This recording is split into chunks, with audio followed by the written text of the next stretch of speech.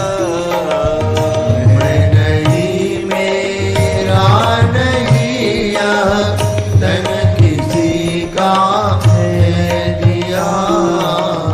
धन किसी का है दिया। धन किसी का है दिया।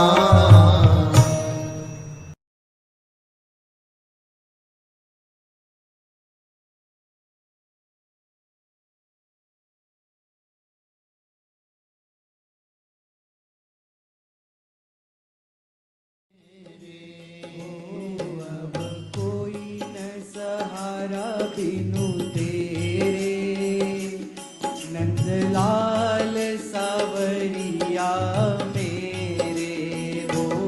अब कोई न सहारा बिनु तेरे, नंदलाल सावरिया मेरे हो। अब कोई न सहारा बिनु तेरे, गोपाल सावरिया मेरे। अब कोई न सहारा बिनु तेरे, गोपाल सावरिया मेरे। अब कोई न सहारा बिनु तेरे, गोपाल सावरिया मेरे। अब कोई न सहारा बिनु तेरे, गोपाल सावरिया मेरे। मेरे राधा रमण गिरिधारी, मेरे राधा रमण गिरधारी। ओ मेरे राधा रमण गिरिधारी। मेरे राधा रमण गिरधारी। गिरिधारी श्याम बनवारी। ओ गिरधारी श्याम बनवारी। ओ गिरिधारी श्याम बनवारी। ओ गिरधारी श्याम बनवारी। अब कोई न सहारा बिनु तेरे, नंदलाल सावरिया मेरे हो। अब कोई न सहारा बिनु तेरे, नंदलाल सावरिया मेरे। ओ अब कोई न सहारा बिनु तेरे, गोपाल सावरिया मेरे। अब कोई न सहारा बिनु तेरे, गोपाल सावरिया मेरे। नंदलाल सावरिया मेरे। नंदलाल सावरिया मेरे। ओ गोपाल सावरिया मेरे। गोपाल सावरिया मेरे। अब कोई न सहारा बिनु तेरे, अब कोई गिरिधारी मेरे राधा रमण गिरधारी। गिरिधारी श्याम बनवारी। ओ गिरधारी श्याम बनवारी। ओ गिरिधारी श्याम बनवारी। ओ गिरधारी श्याम बनवारी। अब कोई न सहारा बिनु तेरे, नंदलाल सावरिया मेरे हो। अब कोई न सहारा बिनु तेरे, नंदलाल सावरिया मेरे। अब कोई न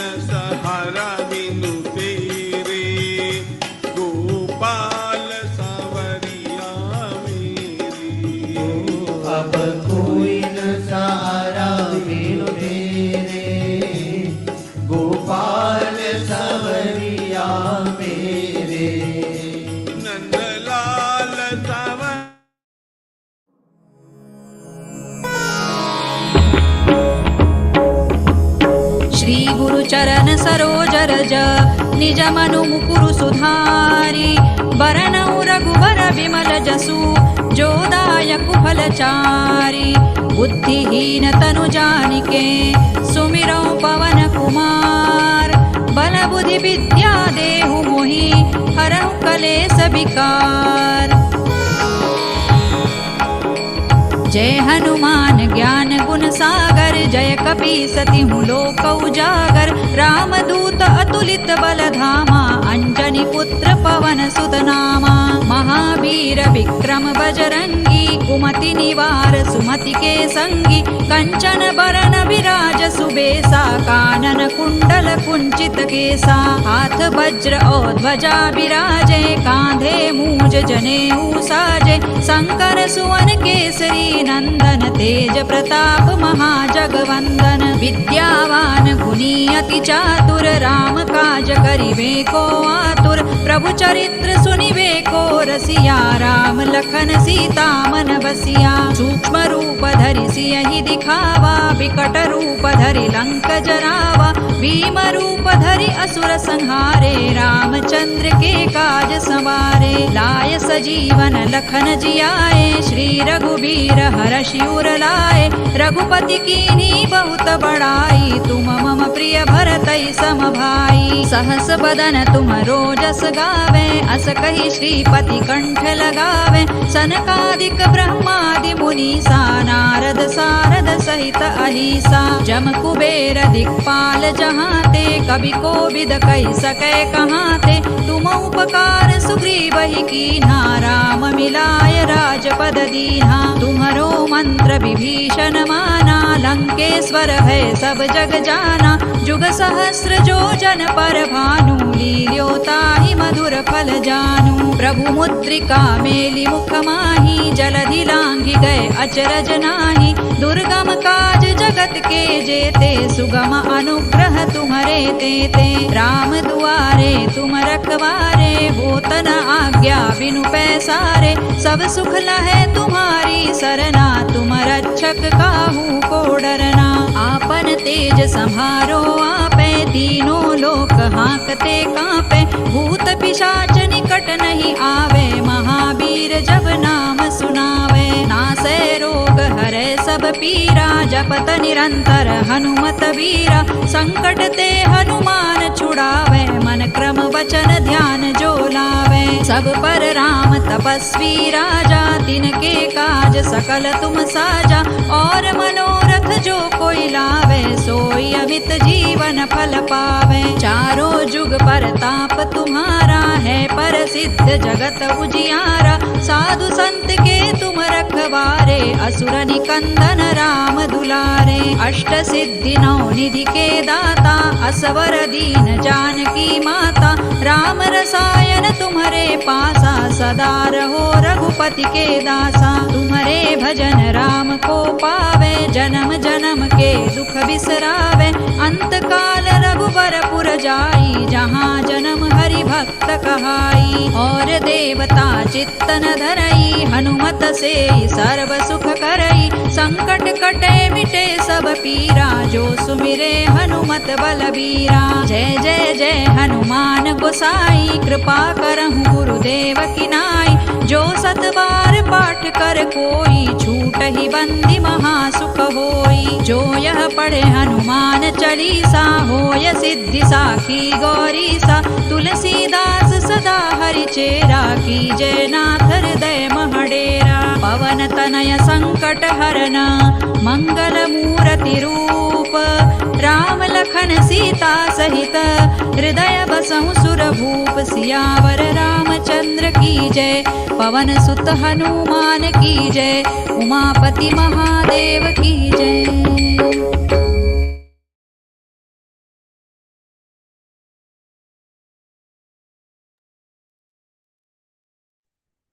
Jai Shri Krishna. My reverential bow in the feet of Sri Hari and Param Pujya Sri Govinda Devagiri Maharaj. On behalf of Geeta Pariwar, I, Dr. Pooja Sharma, welcome you in 6th chapter interpretation session in English. First of all, let us take the prayer. So we will get the strength to start the work and get the self-confidence. So please close your eyes and put your hands together. Start the prayer. वसुदेवसुतं देवं कंसचाणूरमर्दनम् देवकी परमानन्दम्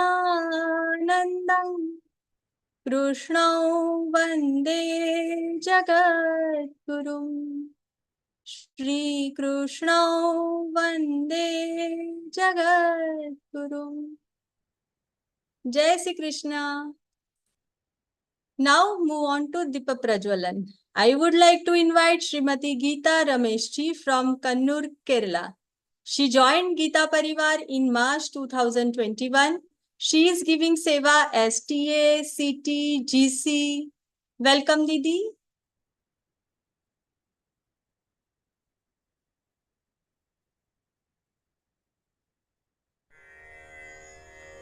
निषिद्धैरप्येभिर्लुलितमकरन्दो मधुकरैः करैरिन्दोरन्तश्छुरित इव सम्भिन्नमुकुलः विधत्तां सिद्धिन्नो नयनसुभगामस्य सदसः प्रकीर्णः पुष्पाणां हरिचरणयोरञ्जलिरयम् शरदिन्दुनिभां शुभ्रवस्त्रैरलङ्कृतां कलहंसकृतावासां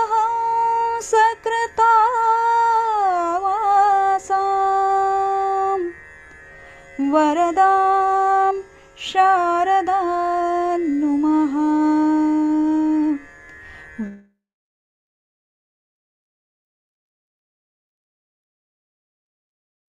Thank you so much for enlightening with the light. Now I would like to inform you that if you want to get any information about Geeta Pariwar, kindly download Learngeeta app from your Play Store. Now it is a most awaited part of the session is Vivechan. For today's Vivechan Satra, most respectful, most senior Shri Vikas Bhaiya Vaidya ji is with us. He has given seva Geeta Kanthasth exam at Shrungeri Peeth and received first prize with the hands of Param Pujya Shri Jagadguru Shankaracharya ji. He received this award. He is a trainer in Geeta Pariwar from L1 to L4 and involving in trainer selection and trainers training from L1 to L4. He is also trainer in Vivechak and Vishnu Sahasranam Stotra as a member of Geeta Pariwar Pune. Bhaiya is also guiding Geeta Vratis to prepare for Shrungeri Peeth Geeta exam. He recites all 18 adhyayas of Geeta every day. From last 5 years, I request Bhaiya to enlighten us with his knowledge. Bhaiya is from 12 years from NRI and he's professionally, he's having small IT company.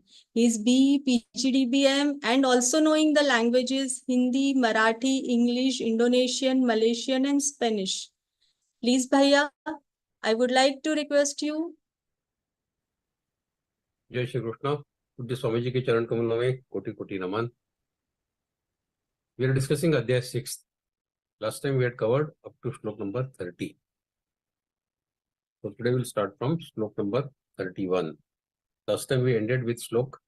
Yo mam pashyati sarvatra sarvai cha mai pashyati tasyaham na pranashyami sachame na pranashyati. Continuing with Shlok 31 now. सर्वभूतस्थितयो मां भजत्येकत्वमास्थितः सर्वथा वर्तमानोऽपि स योगी मयि वर्तते. सर्वभूतस्थितयो मां भजत्येकत्वमास्थितः Sarvatha Vartamanopi Sayogi Mai Vartate. Sri Krishna Bhagavan says, Sarva Bhutastam, situated in everybody's heart. Here, the one who the yogi is Mam. Mam is me, Bhajati. So the devotional service to Paramatma, Evatvam, Ekatvam in oneness, Ekatvam. Asthita, Asthita to it situated, Sarvatha, in all respects, Sarvatha, in all respects. Vartaman, Vartaman means not the tense, Vartaman is the activity. Yogi Mai Vartate. That mystic, that yogi in me, Vartate is to remain. So what does it all mean? Sarvabhutastha yamam bhajate katmastha sarvatha vartamanopi sa yogi Mai Vartate. He who is established in union, in oneness with me, worships me as abiding in all beings. He sees me in all beings. Such a person, such a yogi, though engaged in all forms of activities, always dwells in me. So he may be carrying out all material world activities, but notwithstanding that, he is always established in me. He is always in me. He dwells in me at all times. The one who sees me in all beings. So the Lord says that yogi is established in oneness, in singular existence. Now, that I, the Jiva, I am separate from God, or that I and God are two separate entities, this is called duality. Duality. So in effect, the statement, when I realize the God, is inaccurate. Because that I comes into existence. No? Your I exists only as long as your antakaran functions. Thus, what will be the reality of your I if the antakaran ceases to be? If the antakaran does not remain active, what remains? What happens to your I? If your mind and intellect are taken away, where will you be? Nowhere. The sense of I exists only as long as the antakaran exists. So you were to be made unconscious using general anesthesia, for example. Will the feeling of I am persist when we are unconscious? Every night when you enter the state of sleep, the sense of I am disappears during the sleep. You are neither aware of your body nor your mind in the unconsciousness of your sleep. The unconsciousness is broken only when you wake up from your sleep in the morning. And many deaths occur in such state of unconsciousness, and as Shri Krishna will explain in forthcoming shlokas, just prior to death state, the thought that comes to your mind, that decides the next birth. So the question arises now, what influences the next birth of those who die in a state of unconsciousness? The answer is, it is their sanchita karma, some total of previous karmas, which determines the course of their next birth. Sanchit karma, the deposits of karmas that they have accumulated in this life as well as in all previous lives, that sanchit, that deposit, total some deposit of previous karmas, that determines what will be their next birth. See, the outward signs of spiritual efforts such as going to temple, doing nama japa, taking mala in hand, are no substitute for the practice of meditation. Meditation is different. But without meditation, we will not have the capacity to transform the anger into compassion, ill will into goodwill, and hatred into love. By going to temple, you cannot win over these weaknesses. For winning over these weaknesses, you need to sit for meditation only. We will be very intelligent. Maybe we are very intelligent. May have won, even some people even win the Nobel Prize. But when it comes to changing anger into sympathy or hostility into kindness, we will be helpless without the spiritual discipline of meditation. Isn't it? The person may be a Nobel Prize winner, but if he has not understood how to convert hostility into kindness, He is helpless. He cannot convert his anger into sympathy with his noble prize. Can you do that? Without spiritual discipline of meditation, it is not possible. So we are always aware of our bulldozer Baba of UP, Yogi Adityanath. Yogi Adityanath. The houses get demolished with the bulldozers. This is similar to what happens in the early stages of meditation when we destroy our old habits of acting, speaking, and thinking. This is a painful process. The joy when we start rebuilding using the material of love, wisdom, and patience and endurance. And who is the supplier of this new material for our new house building of meditation of our new house? Yes, the God. The God supplies all this material to us. We should take that. We should receive it from God. He is ready with all the material and is waiting to hand over it to us. We only need to demolish our self-will with a bulldozer of strong will. So we should demolish our self-will, selfishness, and He will give us this new material to build the new I. When we rebuild our house with the material provided by the God, then we live in the new house without fear and anxiety. With such a new house, we can even offer shelter to more and more people around us, because now our house is without fear, without anxiety, without kamanas. So those who are in need, we can even offer them assistance. We can give them shelter in our new house. That is the greatness of this thought, which says, he who worships me, being established in oneness with me, with Supreme Parabrahma, such a yogi always abides in me in all circumstances. He may be carrying out his day-to-day activities, notwithstanding that, he is always established in me.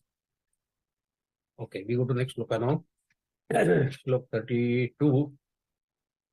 Atmopamyena sarvatra samam pashyati yorjuna sukham va yadi va dukkham sayogi paramo mataha. Wonderful shloka this is. Atma. Atma is his self. With his self, aupamyena. Aupamyena is in comparison with. Sarvatra. Sarvatra is everywhere. Samam. Again, that samam has come equally. Pashyati. Pashyati is to see, to experience. Yeah, one who. Sukham. Sukham is happiness. Yadi. Yeah. Dukkham. Dukkham is distress, sorrow. We know that. Yogi, the mystic, the yogi. Paramam mataha. Perfect. Mataha is considered. That yogi is considered to be perfect. Who? Atmopamyena sarvatra swam pashyati orjana sukham va idiva dukkham sayogi paramo mataha. Knowing the sameness of self with all beings. Again, the principle of equanimity. Equanimity has come. Samatva yoga uchyate has come again. Knowing the sameness of self with all beings. They are no different than me. I am no different than them. So when the sameness of self in all beings, he who sees parity everywhere, be it happiness, be it sorrow, is regarded as a yogi of highest order. The yogi paramomataha. Param is the highest order, perfect. He is a perfect yogi one who sees parity everywhere. He sees sameness of self in all beings, be it happiness or sorrow. So when a person responds to joy or sorrow of others as if they were his own, he has attained the highest state of spiritual union with Paramatma. Now in this shloka, Shri Krishna Bhagavan sums up the entire art of living in one simple practical suggestion. To understand how to behave towards others, all we have to do is to understand that what gives us pain gives the pain to others also. We can apply this wise advice even in very simple, trivial situations in our daily life. When we are waiting for a friend who is a few minutes late, we keep repeatedly looking at our watch and shake our head in disgust. Yeah, admi hai, time pe aata nahi hai. What is this? And get more agitated as the seconds and minutes go by. Further, But in a similar situation, now imagine, in a similar situation, when we are half an hour late, we expect that our friend will understand that there must be some genuine reason. That's why this fellow is late.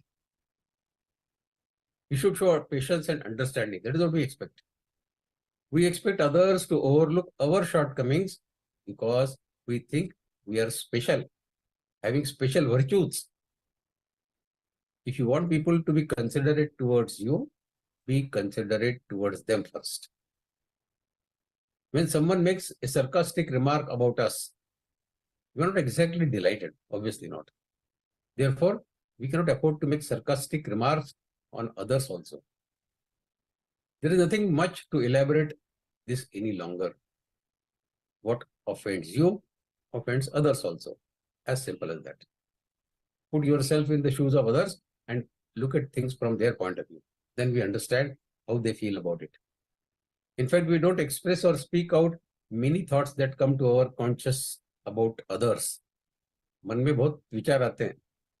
We keep thinking good, bad about other things, other people.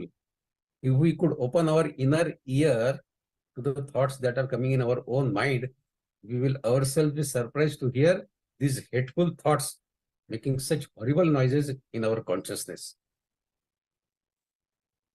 I hate you. You never get success. I wish you never get success. Let God teach you a lesson. Face more miseries than what I am facing, etc., etc. These are the thoughts which keep coming into our mind many times. Such hateful thoughts injure others like a knife we throw at them again and again. Worst is, we also get injured in the process as each such thought digs and goes deeper and deeper in our consciousness as the time goes by. Our consciousness we are spoiling by bringing these thoughts to our mind. Our consciousness is getting diluted, polluted. Thoughts can similarly be curative. When people burst in anger against us, if we remain friendly, not holding their mistakes against them, and move closer to them, we will bring them continual relief from their anger. If somebody is angry at us, don't throw that anger back with anger. Show some understanding. Then his anger will definitely slow down. The Lord says, the one who has known the Supreme Parabrahma within, he sees the same Supreme Divinity without exception in all beings. Others' pain is his pain. Others' happiness is his happiness. Now this is little difficult. Others' pain is our pain. Okay, understood. But to say that others' happiness is my happiness, sometimes it is difficult. The neighbor buys a new luxury car. He is very happy. He brings a sweet box to us. I bought a new luxury car, BMW, Audi, something like that. Outwardly we show happiness, but then we have a second look at our Maruti 800. Oh my God, he has got BMW and Audi, and I am using my old Maruti 800 for last ages. So you're not, strictly speaking, very happy about it. But you show happiness. So others' pain is our pain, okay. But others' happiness is our happiness. We have to really train our mind for that. But for Jnani person, for a person who has got that wisdom, in fact, there is no others left for the man who has realized the self. Because he is seeing the same element everywhere, same tattva, same Paramatma everywhere. So for him, there is no other. Other is coming into the mind of people who are short-sighted. There is no I, there is no mind. There is only one singularity, one existence, the Supreme Parabrahma. So such a person, Paramatma says, when you respond to the joys and sorrows of others as if they were your own, then you attain the highest state of spiritual union with me. Atmopamena sarvatra swam pashyati orjana sukham va yadiva dukkham sayogi paramo matah. We'll go to next shloka now. Now Arjuna is asking an important question, which may come to the minds of all of us. Shloka number 33. Paramatma says further, Arjuna is asking this question now. Arjuna uvacha yo yan yogastvaya proktas samyena madhusudana etasyahanna pashyami chanchalatva sthitim sthiram. Yoyam yogastaya prakta samyena madhusudana. Yah ayam, this system, yoga. Yoga is the yoga, mysticism. Tvam is by you. Prokta means to describe. Samyena, generally. Etasya, of this. Pashyami is to see, we know that. Chanchalatvat, due to being restless, chanchal. Sthitim, situation, sthiram is stable. So, Arjuna is asking a question to Lord Krishna. Krishna, this yoga of equanimity, which you have been telling for last so many shlokas, has been preached by you. Thank you so very much for that, for preaching this wonderful principle of equanimity, yoga of equanimity. But I do not perceive its stability due to the restlessness of the mind. The path of yoga which you have described, I do not see the practicality of following this continuously because my mind is prone to restlessness. Yogyam Yastokta Pramina Sudana is the San Pashami Chanchal Tvastidim Siram. Man is very chanchal. What can I do, Krishna? How can I stabilize thoughts that yes, equanimity? For equanimity stabilization, my mind should be sthir, no? But mind is chanchal. Arjuna says, Madhusudana, the path of yoga, which you have described, I cannot see the practicality of following it continuously because my mind is prone to restlessness. Now, Madhusudana is a beautiful name of Lord Sri Krishna, Madhusudana. Madhu is the name of the demon, the ego demon. Sudan means to destroy, to kill. Madhusudana, the killer of ego. In Bhagavad Gita, whatever names have been used either for Arjuna or for Lord Krishna, they have been appropriately used at appropriate places. Arjuna says, my flickering mind keeps wandering at all times. Thus, all that you are asking me to do, maintaining equipoise of intellect, seeking divinity in the self and all other beings. So Arjuna has understood, not that he did not understand the message of Paramatma, but he says, I do not think I can do this. I understood what you expect me to do, but I don't think I can do this. Maybe I am able to manage it for some time, somehow, with great efforts. Because of your grace, of course. I am a nobody. I can do it. But I cannot see myself abiding in this state continually and make it as my lifestyle and discipline. This I don't foresee this happening. In meditation, there comes a time when we come out confidently of our place of meditation, thinking we have performed the funeral ceremony of our ego. I have buried my ego forever. This is what the feeling comes when you come out of a successful meditational session. But the next morning, our mind laughs at us and says, did you not get full yesterday? Same is our mind. To keep focused mind for days is a tall order. For a few moments here and there, for a day at the most, we can stabilize, focused our mind. But to do it as a daily habit for hours and days and years, Arjuna says, I find it very difficult. I don't think it is possible. Now, what Paramatma will say, that we'll see. But before that, Arjuna is asking another question, saying that, Shloka 34, Chanchalam himana krishna pramati balavadhrudam tasyahan nigraham manye vayor yasudushkaram. Arjuna says further to Lord Krishna that this question which I have asked you, yoyam yasto paraminam dusudana, etasya anna pashyami chanchal tvastidim siram, this question which I have raised,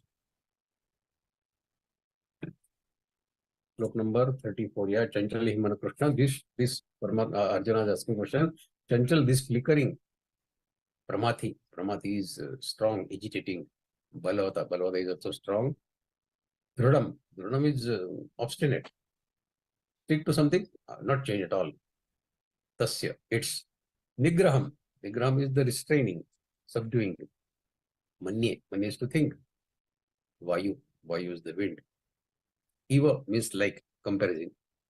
Sudushkaram, difficult. So Arjuna is saying further that this particular fact that Yoyam Yuga Saprame Samen Sudana, Etasya Pashami Chantalaka Sthitim Siram, Krishna, the mind is restless, turbulent, and violent. Trying to control mind is like trying to control the wind. Can we control the wind? Impossible. So trying to control mind is as difficult or as impossible as controlling the wind.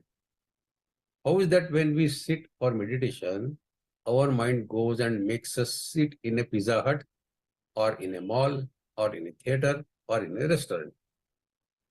The mind is totally unpredictable and thinks of what you may not imagine also.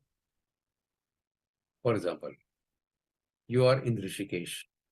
You step on the Ram Jhula and suddenly a thought comes to your mind. What will happen if the supporting rope of this bridge breaks? Mind, it can think anything. No? So many people are walking on this bridge. I don't know from where they have come. Hundreds and thousands of people I see here. I don't know from where they have come. I see many foreigners also here. Maybe some are from Germany, some are from UK, some are from America, some are from Canada. I have never been to Germany. I have never been to Canada.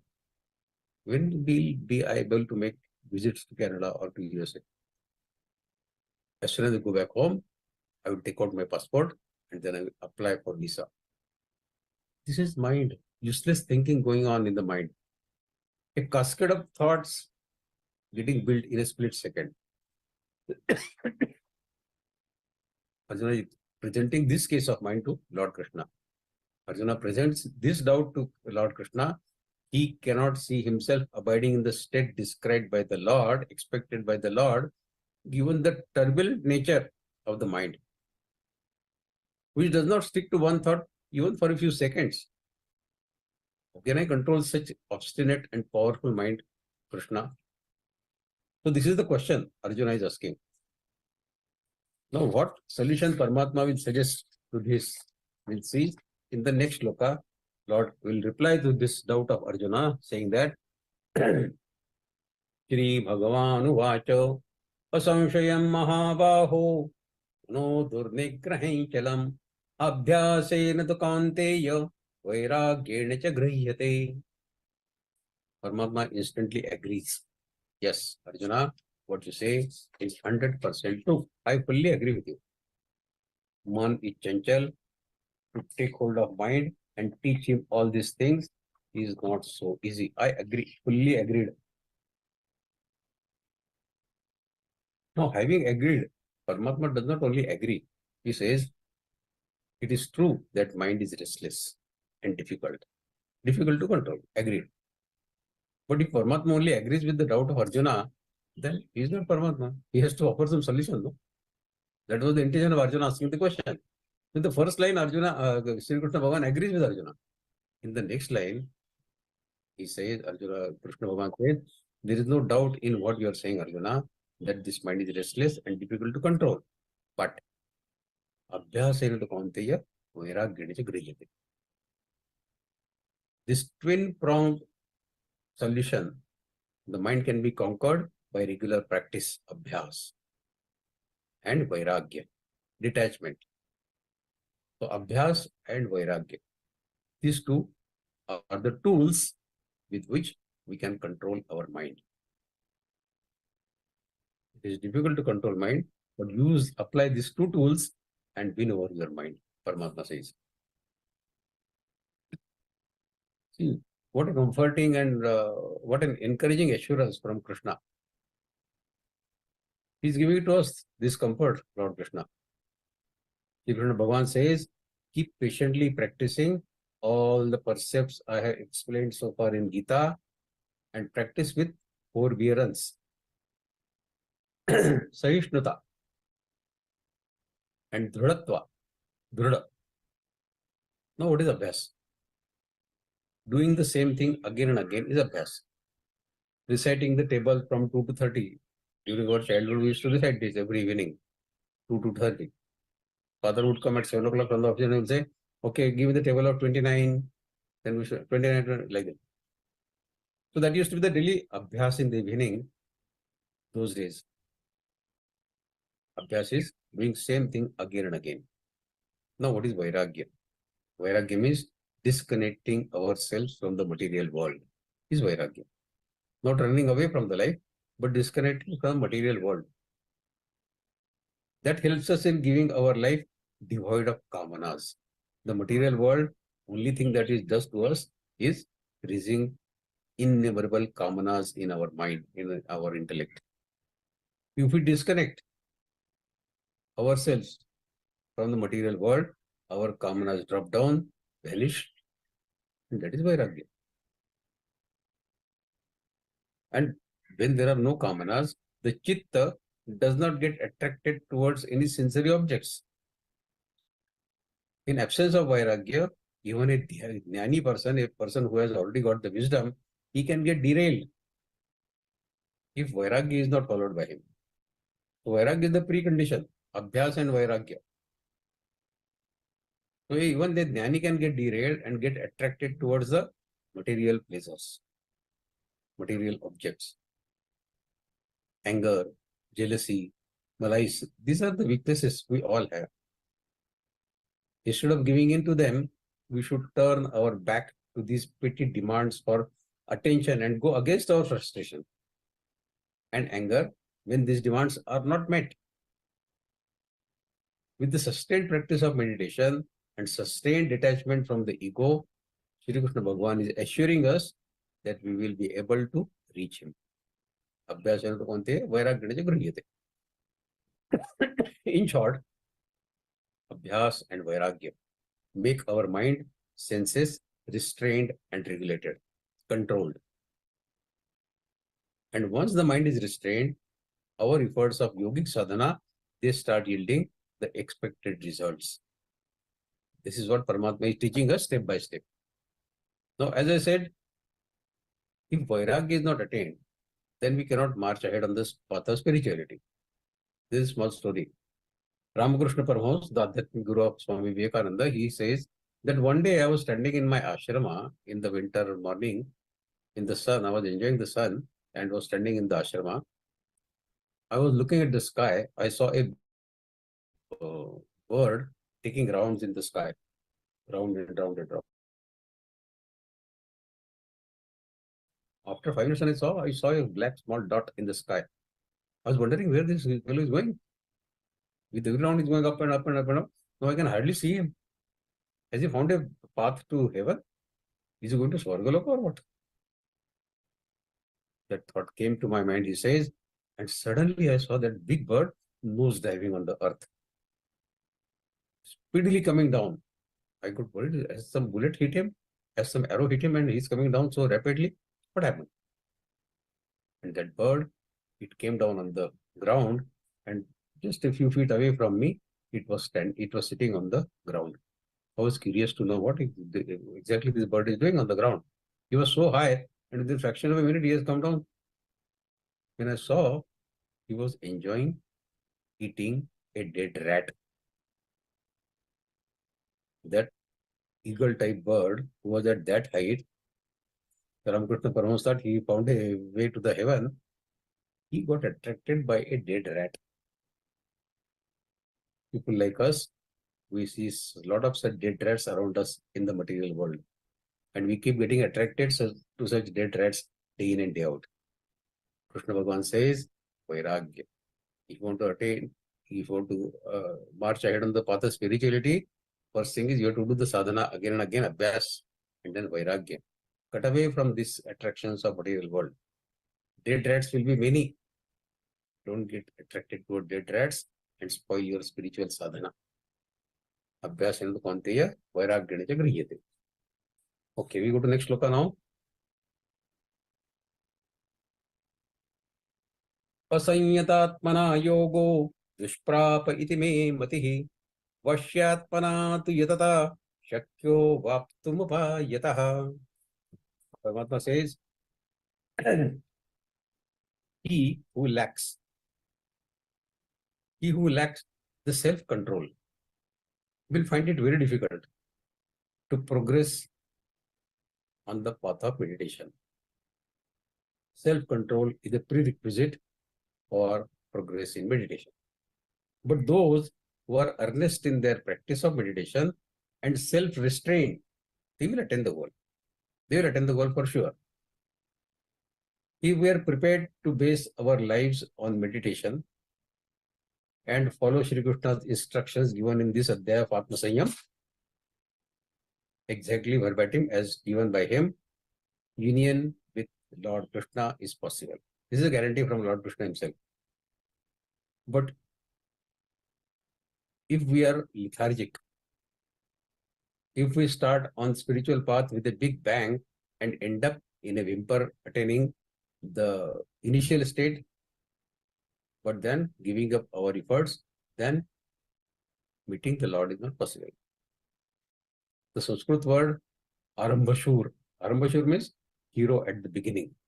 Arambha karne mein to shur hota hai, hero hota hai.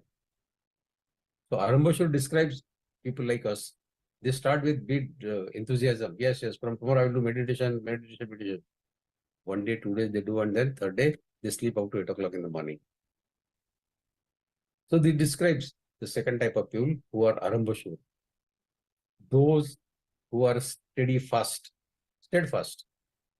in their resolve on the spiritual path are the ones who will never give up. And Paramatma is expecting us to be like that, never to give up. If they cannot run, they will walk. I cannot achieve fast progress, doesn't matter. I will attain slow progress, fine. I will keep walking. I will not run, I will keep walking. If they cannot walk, they will crawl. They will never take a no for an answer. Meditation band kar do, I don't accept at all.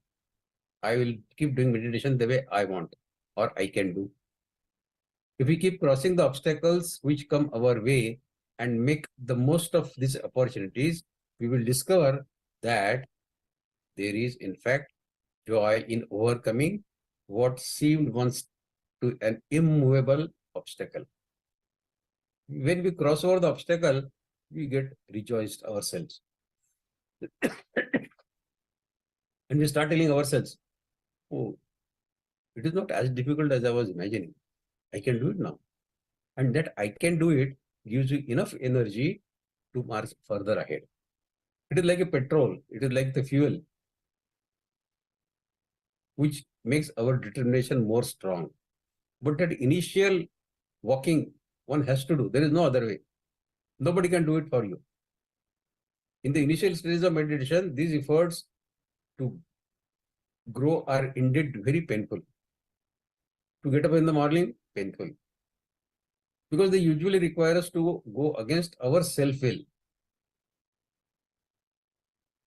We want to sleep till 7 o'clock or 7:30 in the morning. The alarm says, get up now, it is time for meditation. We don't like it honestly. So to go against that self-will is required. That determination should be there. But if we keep our eyes on the supreme goal that no, come what may, I will sit for meditation at the decided time, these agonizing stabs will turn into pinpricks. And finally, just in the tickling of a feather. What was earlier you thought as agonizing stabs, they turn into pinpricks, and pinpricks later on turn into some tickling feather. You don't feel bad about it. You don't feel anything strenuous about getting up early in the morning. In fact, you start enjoying. So when we have such complete dedication to the supreme goal, we shall find what joy there is going forward on the path of meditation, on the path of spirituality. So let us continue with Shloka number 37. Arjuna asks another important question, very, very important question, which comes to our mind also. Question is, Arjuna uvacha ayati shraddhayopeto yoga chalitamaanasaha aprapya yoga samsiddhing angating krishna gacchati. Ayati. Ayati means that yati who is not successful, that yogi who is not successful, unsuccessful yogi is ayati. Shraddhaya. Shraddha is with faith. Upeta. Upeta means to get engaged. Yogat, in the yogic practice. Chalita. Chalita is to get deviated, to get distracted. Manasa, who has such a mind, aprapya, who did not achieve what he wanted to achieve, failing to attain. Yoga samsiddhyam, the highest level of perfection in yoga is yoga samsiddhyam. That is the goal. We discussed about yoga rud. In the beginning of this adhyay, we discussed yoga rud, the person who has climbed to the top stage of ladder of yoga. That yoga rud, that is yoga samsiddhyam. Kang is which? Gatim. Gatim is the destination. Gachati is to achieve.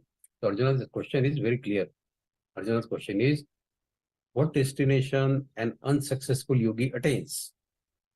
Who, in the beginning, takes the process of yoga, of self-realization with great faith, Shraddha, but whose mind wanders away from yoga, whose resolve is not resolute, whose efforts are lukewarm, but due to material attraction, he is unable to achieve the perfection in yoga.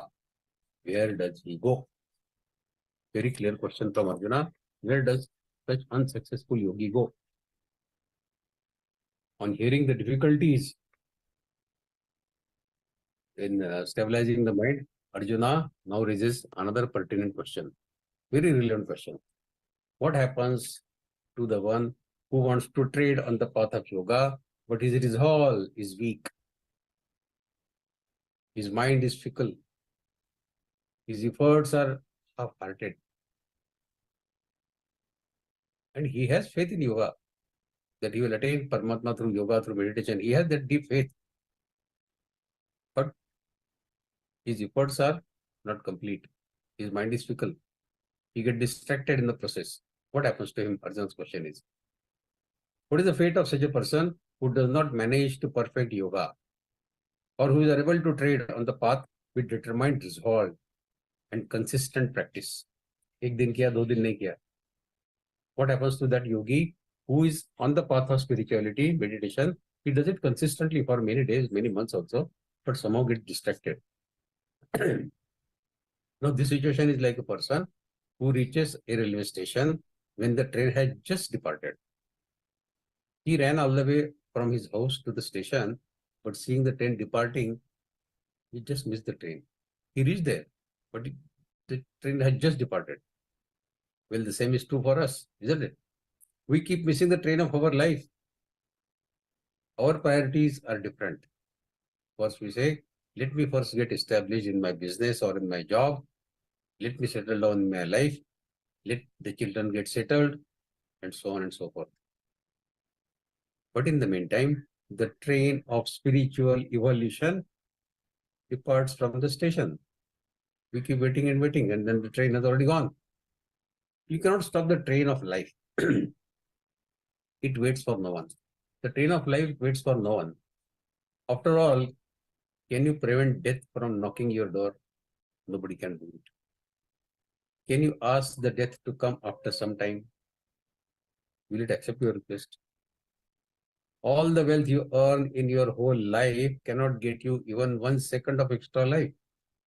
Isn't it? Arjuna wants to know what happens to those who are unable to catch the train of spiritual evolution. Although they had the desire, they had the faith, but they lacked the resolve and their efforts were led back. Arjuna continues with this on the next shloka also. So what causes the distraction? We discussed about the story of Ramakrishna Paramahamsa, that the material world is throwing a lot of attractions on us every now and then. And such material attractions keep distracting our mind from the path of spirituality, from the path of yoga. So Arjuna's question is, now we also feel here in Gita Pariwar also that many people who come for attaining this Gita classes, they leave it in half. L2, L3, chhod diya baad mein karenge, something like that. Arjuna's question is, what happens to those people who do it halfway only? He continues this question in the next shloka. He's giving some example that yogi who is unsuccessful in attaining that yoga samsiddhi, does it happen something like this to him? Like what? Kachinno bhai vibrashtaschinna brahmyanashyati apratishto mahabaho vimudho brahmanapati. Kachit. Kachit means whether. No means not. Uvaya. Uvaya means both. Vibrashta. Vibrashta means to get distracted, to get deviated from. Chinna. Chinna is shattered, torn. Abram. Abram is the cloud in the sky. Eva. Eva is like, when we compare something, we say Eva. Nashyati. Nashyati means to get perished, to get destroyed. Apratishta. Without holding any position. Mahabaho is called here for Lord Krishna. Mahabaho is used alternatively by Krishna for Arjuna, Arjuna for Krishna. Mahabaho is person strong arm, both are strong arm, so they can use for each other. Vimuda. Vimuda is bewildered. Brahmana. Brahmana is that spiritual transcendental path, but he is on that path. So Arjuna's question is Kachina Vivrashta Chinna Bhrivanashati Apradishto Mahabaho Vimudo Brahmanapati. Does not such a man who is deluded, bewildered from the path of Adhyatma, from the path of meditation, from the path of yoga, without any support, fall down from both the spiritual and material success? He came away from material world saying that I want to attain spirituality, I want to attain Paramatma, I want to be successful in yoga. So he could not do much in material world, and in the spiritual world also he could not succeed. So what happens to a person like this? Does he get shattered like the cloud? Does it become something like na ghar ka na ghat ka for him? Material world ka bhi nahi kuch hua aur spirituality ka bhi kuch nahi prapt hua. So what happens to that person there? So on hearing this particular thing, Arjuna's question is now, the one whose efforts on the path of spirituality are half-hearted, does he end up in losing on both the fronts, spiritual front and material front? See, there are finite and definite number of hours in a day, isn't it? If you are investing some time in your spiritual practice, it means that slot of time is not available for your material world activities. We are attending Geeta Pariwar classes, Geeta Vivechan, everything day in and day out. You spend some time there, no? Attending classes maybe 1 hour or so, attending Vivechan maybe a couple of hours. So these 3 hours are not available for you for your material activities, material world activities. Isn't it? So Arjuna asked, what happens to that person if someone takes out time for spiritual practices, but he does not do the practice wholeheartedly and with conviction and with full resolve? Would not he end up losing on spiritual side as well as on the material side, as he has less time to get on the job of or business, whatever he is doing? See, many of us who attend Geeta Pariwar classes and these Vivechana sessions are businessmen, or they are having some shops, or they are doing some jobs in the morning, evening also somewhere. So you would have delegated your shop or your business to your subordinate, and they may look after the business well, or they may not. Arjuna says that the one who keeps wandering between Gita classes, Gita Vivechan, Guru, Ashram and his family, from the spiritual world to the material world to the spiritual world, neither focused on the inner nor the outer, no support from God, Guru. Won't his fate be just like a wandering, frayed, punctured cloud?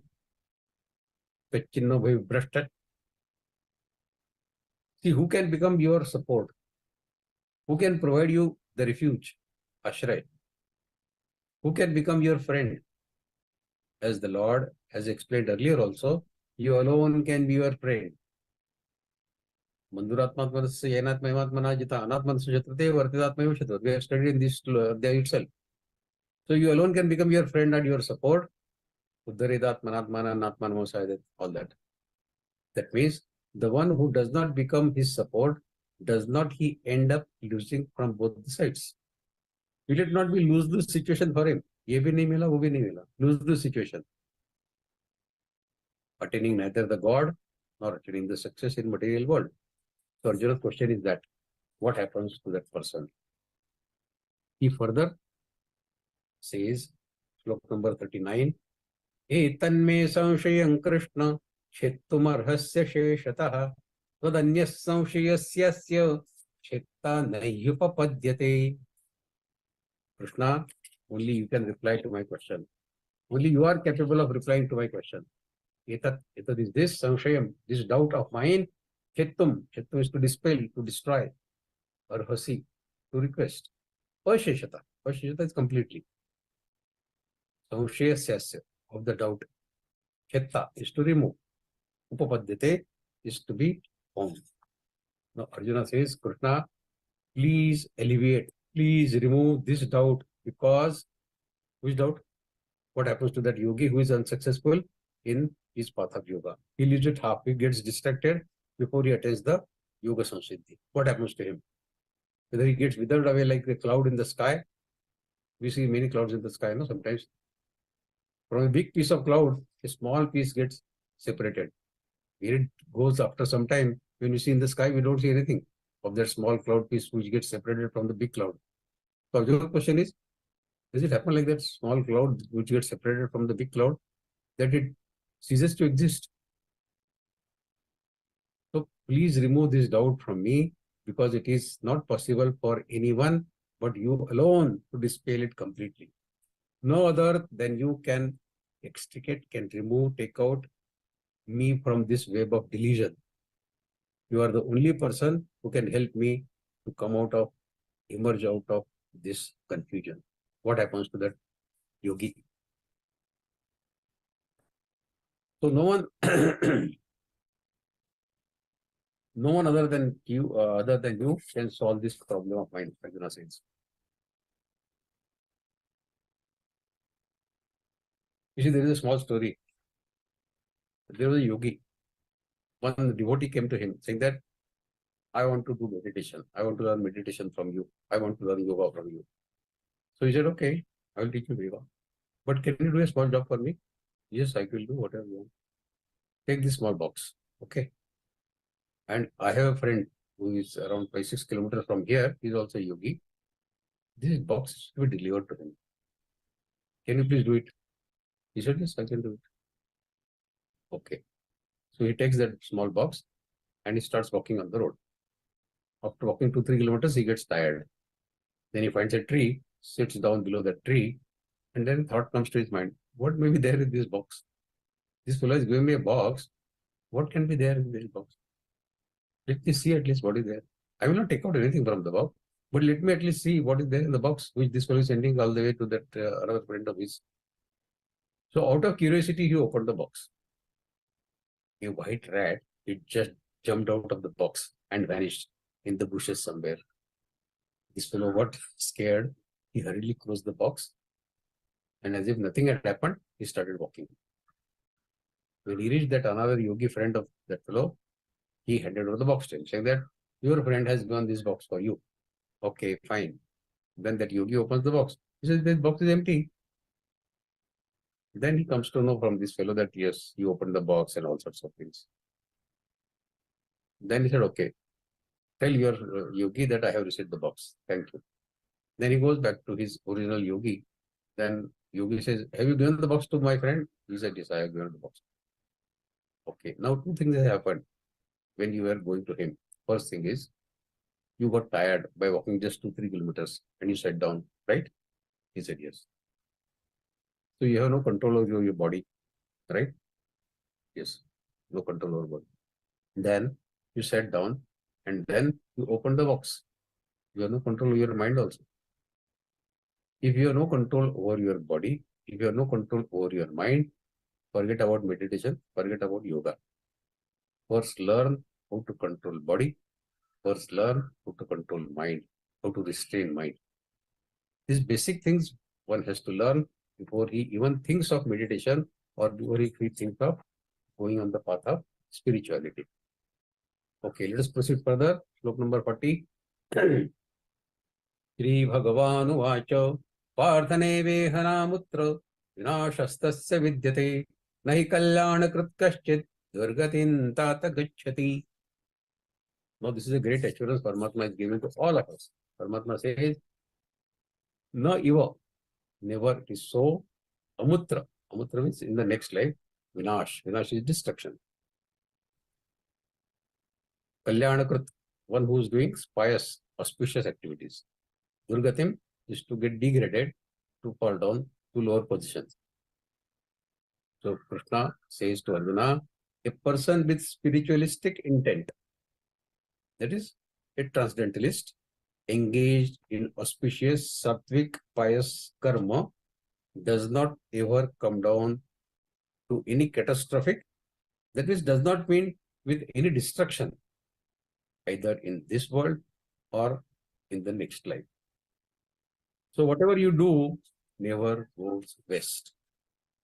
Lord says, the one who has thought the sentiment of experiencing the samadhi, experiencing oneness, even if there is not only from conviction of attaining self-realization, no devastation ever comes to such a person, neither in this world or in the next. So keep on treading this path of spirituality, one step at a time. We learned already the Shloka. Shane, Shane, Ruparme, Shane, Shane. Slowly, no hurry. And if you slip, if you fail, or if you fall, if you drift from your path, all that it means that you would have attained something earlier, which you will attain little later. It will get slightly delayed, that's all. The path which could have been straightforward becomes little longer. The journey which could have completed in this lifetime will take some more lifetime probably to complete. But there is no question of any devastation, assures Lord Krishna here. And what a comforting assurance that is from Lord to all of us. Nothing good that we do goes best. Our attending Geeta classes or Geeta Vivechan in Geeta Pariwar session is not going to go to waste, even if we are not attending these with full resolve and with full conviction. Such a person will be looked after by the divine in this world and in the next. He may fall innumerable times, but each time there will be someone to pick him up. Thus, don't have any misunderstanding that I am already late to come to this path of spirituality, to this path of Adhyatma in my life. Surely, you cannot attain your ultimate goal of Param Siddhi, becoming one with Paramatma, and everything is going to take time, but nothing is going to go waste. Keep on treading on this path with whatever shortcomings you think you may have. Don't give up. Don't give up. That is the message. But remember, Lord's assurance is not a green signal for us to slacken our adhyatmic practice. You need to be very clear to what you really want in this life. Your resolve needs to be unambiguous. Such are the ways our sanchit karmas, our deposited karmas, that they may distract us from this path without any forewarning. The karma phala of our past life's karma, when it will spring in front of us, we don't know. We saw this in the story of that eagle of Ramakrishna Paramahamsa. He got distracted, no? So this general experience in Geeta Pariwar also, that all the Geeta classes or Vishnu Sastranam classes that we are conducting here, with large number of decisions we get, we have to close the admissions. In Vishnu Sastranam particularly, some people even say that to get admission in Vishnu Sastranam classes is more difficult than getting admission in the IIM. That is also some people have commented. Out of registered devotees, many start attending initially. Classes are overfull. More than 100. People complain, I could not enter the Zoom class because there are already 100 people there. But slowly the number starts dropping. People find some excuses for not attending the classes. It's only a 40-minute class. But in those 40 minutes, people find some very important assignment which they cannot postpone even by 10 minutes. Some receive guests. Some are not feeling fit and healthy. Some have become interested in watching some interesting TV serial or programs. Some have some, what is that, Vishi, lottery top, what type of thing the ladies play. But that means if you have nothing else to do, then only you think of attending some spiritual practice sessions. How can we attain spirituality with such lukewarm efforts? You think this is the right approach? Think. One should not elaborate more on this subject now. See, my heart says with tears in my eyes, just this one and only one thing, and we will keep on saying till the body drops, that be in the remembrance of divine, else you will repent. Do not while away your precious life pursuing this impermanent, perishable, worldly acts. Get immersed in the divine remembrance, because that alone will ferry you across this world of sufferings. Nothing else whatsoever will come to your rescue other than the path of spirituality. A beautiful aspect of Hindu religion is that all of us, even though we are tardy, not so clean in our life, are still considered as children of God. We are considered perfect, pure, and divine from within, irrespective of our outward acts and appearances. So by always emphasizing this bright side, one day we really become a good person with some patience and practice, abhyas and vairagya. So we should tell our children also that they are also little saints. Even when they seem not to really deserve it, but even then you tell them that God is in you, you are also a small saint. Behave like that. Okay, we go to next shloka now, 41. Prapya punyakritan lokan shetva shashvati samaha Shuchinam Śrīmad-Bhagavadgītā yoga brashto bhijayate. We'll go to the meaning directly. Paramatma says, the unsuccessful yogi, about which Krishna, Arjuna had asked the question, who got deviated from the path of yoga, meditation, goes to the higher world, heaven, and after spending countless number of years in the world of elevated pious souls, and gets reborn into the home of noble and pure, or in the family of rich aristocratic family. Krishna says to us in this shloka that if we give up meditation after some years due to overpowering of sense desire or short of self-will, he will carefully store our sadhana for us. Krishna is taking the responsibility of storing our incomplete sadhana, so we can pick up later. The Lord is a good storekeeper, and he will keep our sadhana in a packet carefully put away on the shelf until we come again and reclaim it the next time. Mera packet kidhar hai sahab? God will hand over that packet to us. When we return to the store and ask him, would you please look for something I forgot last time? It is there in your store. It is a packet of 6 years of meditation. I kept it here. Sri Krishna will say, I have kept it very carefully. Up there on the shelf. It's pretty good. Weighs a good bit. You know, it's kept very safe here. A proof of this will be, and to tell us, we'll be born next time in a family with good set of parents who will help us with their personal example to be patient and forgiving and to lead the spiritual life. This is perhaps the reason why I had great blessings to be born as a son of father who used to read Ramayana and Geeta every day, and son of my mother who used to read Vishnu Sahasranam every day. Probably we keep searching for our parents. Where are you, Dad, all the time, until one day he says, here I am, my son.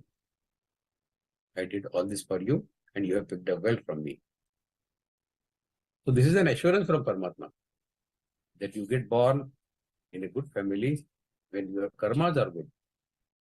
Okay, we go to next shloka now, 42. Athava yoginam kule bhavati dhimatam etadhidurlabataral loke janma yadi drusham. Alternatively, what could happen? Or such a yogi who got deviated from his sadhana, meditation, is born in a family of enlightened yogis.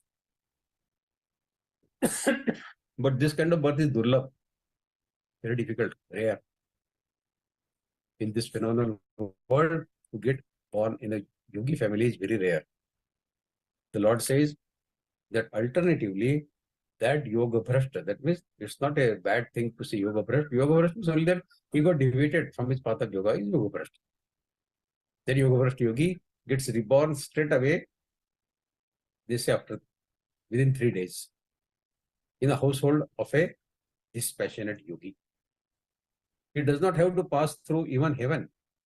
You go to heaven and spend some years there and then come down. Within 3 days, he gets born in the family of a yogi. Instead of directly going, he gets reborn to the house of a yogi. He doesn't have to go through the heaven also. This means that even a yogi raises the family. And if he gets born in the family of yogi, that means yogi also raises the family. Just as you don't stay in a filthy place, do you think the yoga bhrashta yogi will take birth to some ordinary set of parents? He is a yogi ultimately. So he will get suitable set of parents to get reborn. Such a being needs an appropriate set of parents to re-enter this world and to continue treading on this path. This is how the Prakriti functions. There is greater privilege than this, as it gets us an early start in our search of the pure self. According to the theory of rebirth, reincarnation, we have chosen every one of our relationship carefully, especially our parents.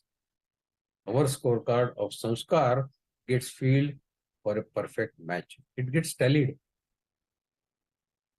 So we get the parents in the next life matching with our past samskars. If your samskars are good, you get born in a good family. That is what the guarantee of Lord Krishna is there. Next, 43. Tattadam buddhi sanyogal labate paurvadehikam yatate chatato bhuya samsiddhau purunandanam.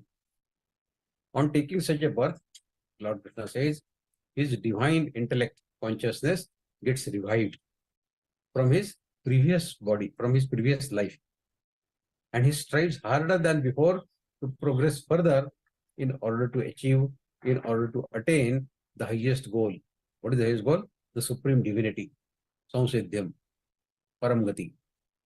So as soon as the mind intellect of the yogi attains appropriate maturity in his next life, you don't expect as an infant he will start progressing spirituality. No.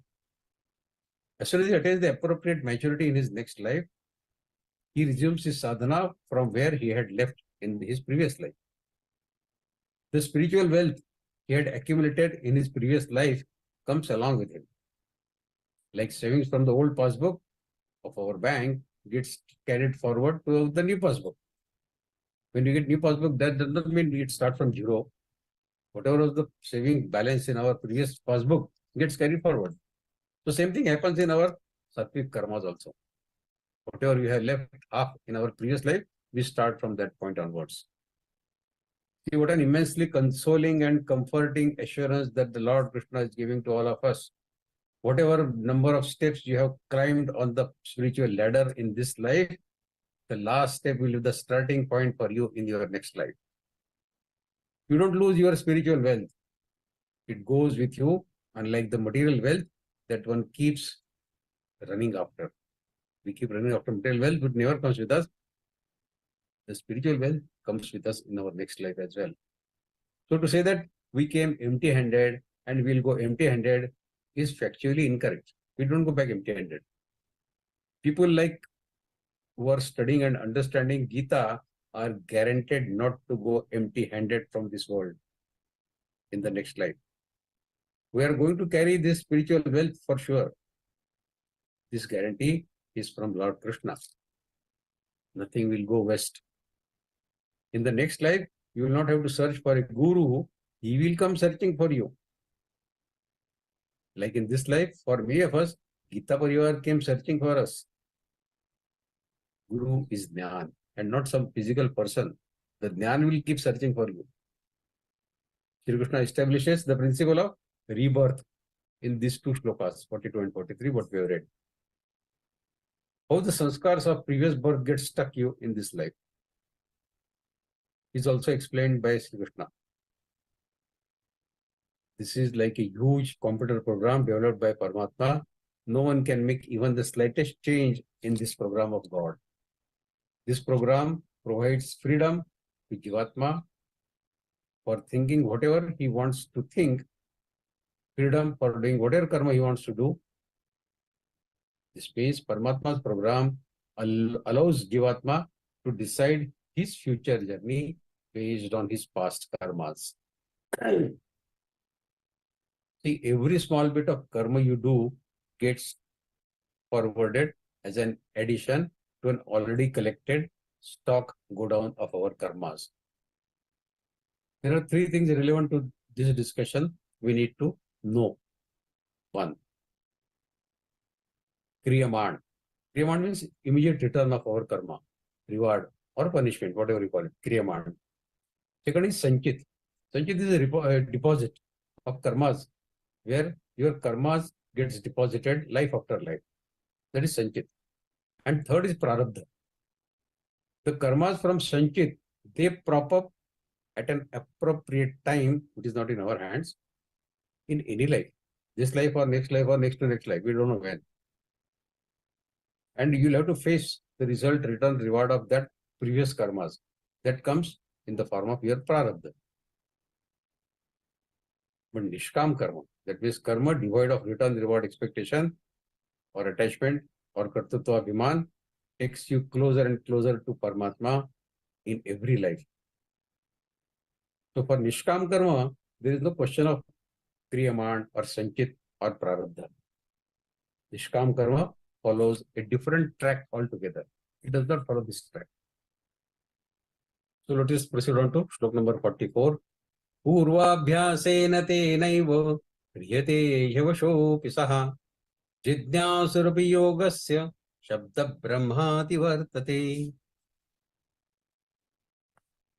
God says, Purvabhyasena tenaiva hriyate yavashopi saha. Purva means previous, abhyasena, by practice. In previous life, he has done a lot of practice of meditation, yoga, everything. Tena, by that, hriyate. Hriyate means to get attracted. Avasha. Avasha means without delay, automatically. Jidnyasu, the inquisite. Yogasya, about yoga. Shabda Brahma, the ritualistic principle of the Vedas. That is Shabda Brahma. Ati Vartate, to cross over, to go beyond. So Paramatma says, Purvabhyasena teneva riyate yavashapasa jidnyasapi yogasya Shabda Brahma ati Vartate. By virtue of his divine consciousness in his previous life, Purvabhyasena, he gets irresistibly attracted to the path of yoga even without seeking or desiring for it. We are watching TV, suddenly a friend calls, he says, I am attending Gita Pariwar classes, would you be interested? You just, okay, send me the link, let me see. Then you send the link, then you just click on that link, and then you join the Gita Pariwar. You did not do much. You got attracted directly towards it. You didn't take much efforts. This is Purvabhyasena. Purvabhyasena. So, such a transcendental yogi, inquisitive yogi, always stands above, goes beyond the ritualistic practices, principles of Vedas. Means he has nothing much to learn. He is learning from his previous karmas, from his previous life. See, the practice does done in the previous life, Purvabhyasena, the auspicious sanskars carried forth from your previous lives may take some time in this life to get awakened. Things may not happen suddenly or quickly. Thus, in the meanwhile, there is a definite possibility that a person may get engrossed in the enjoyment of material world. Look at Buddha. Before he became Buddha, from Prince Siddhartha, he was immersed in all sorts of sensory gratification.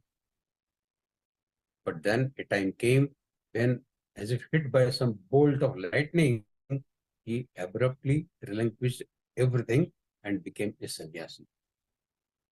The transformation from intense passion to intense dispassion always occurs abruptly. In the next life, if the yoga brashta, that yogi who got deviated from his path of spirituality, if he gets stuck in the sensory indulgences, gratification, the Lord will pull him back and put him on the right path of divinity. God takes that responsibility because his previous Purabhyasana was good. Okay, let us proceed to next Shloka now.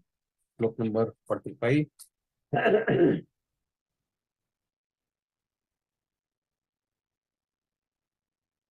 Shloka number 45. प्रयत्नाद्यतमानस्तु योगी संसिद्ध किल्बिषः अनेक जन्म संसिद्धस् ततो याति परां गतिम्. This is wonderful. प्रयत्नाद्यतमानस्तु योगी संसिद्ध किल्बिषः अनेक जन्म संसिद्धस् ततो याति परां गतिम्. When the yogi, that yoga vrashta yogi, he engages himself with hard efforts, sincere efforts, endeavors to make further progress on the path of spirituality, in the process cleanses himself of all past contaminants, all past sins, all contaminations are washed out. Then, after many births, this process of continuation of sadhana, he attains the highest goal. It does not happen in one life, it takes many lives. So keep on striving hard. Paramatma's message to us is this only. Keep on striving hard, put in more and more sincere efforts. A devotee, a bhakta, a seeker cannot afford to have a laid back or lazy attitude in attaining Paramatma. You decide to wake up at 5 o'clock for meditation, the alarm goes at 5 o'clock. To wake up or to sleep for 10 more minutes, a thought comes to our mind. When this thought comes to our mind, to wake up or sleep, wake up. Once you get up, all the lethargy goes quickly. Then the thought comes, today to practice yoga or not? Yes, practice. You should reply yourself, yes, practice. But when the question comes, when you are taking lunch or dinner, today, should I eat or not? Don't eat. When such thought comes to your mind, don't eat. How many lives, rather, how many lifetimes this game is going on? How many lifetimes we will need to attain our goal? We don't know. This depends entirely on us. The Lord says, keep striving, keep increasing the intensity and fervor of your practice. Remember the story of tortoise and rabbit? Illustrating the victory of continuity in efforts over the arrogant complacency of the rabbit. The moral of that story of rabbit and tortoise was to keep taking efforts, keep trying like the tortoise. So gradually, step by step, shane shane. Sporadic burst of enthusiasm in practice followed by a long gap of lethargy, complacency is not good at all in the path of spiritualism. Most of us are like that rabbit. One moment, they will show such a great love for their sadhana and total dispassionateness towards the material world, and for the next moment, they are so attracted by the same material world that they will forget their sadhana. Krishna tells us that even when the power of our previous spiritual development forces us to turn to meditation as a last resort, aakhri upay, even on these terms, he will become, he will welcome us. Lord Krishna will welcome us with open arms, saying that this is one of my 1,000 names, the last resort. I am your Ashrayadata. Krishna tells us to jump in this samsara sagar and he will teach us how to swim. And believing him, when we jump, we find ourselves very safe in his hands. When we teach swimming to our kids in the swimming pool, what we do? Similarly, he holds tightly with his both hands, then tries holding with one hand, and finally, when we ask him he leaves both the hands clear of us, points out that, yes, he also can swim. Similarly, when we become completely self-reliant and dependent on Lord of love within us, we find that there is Lord only for us. He is there all the time for us. Even if we try, we cannot be drowned. He holds us so fast, so strongly. In the swimming pools, there are instructors walking along the long pools to give their hand to rescue someone who is in trouble while learning the swimming.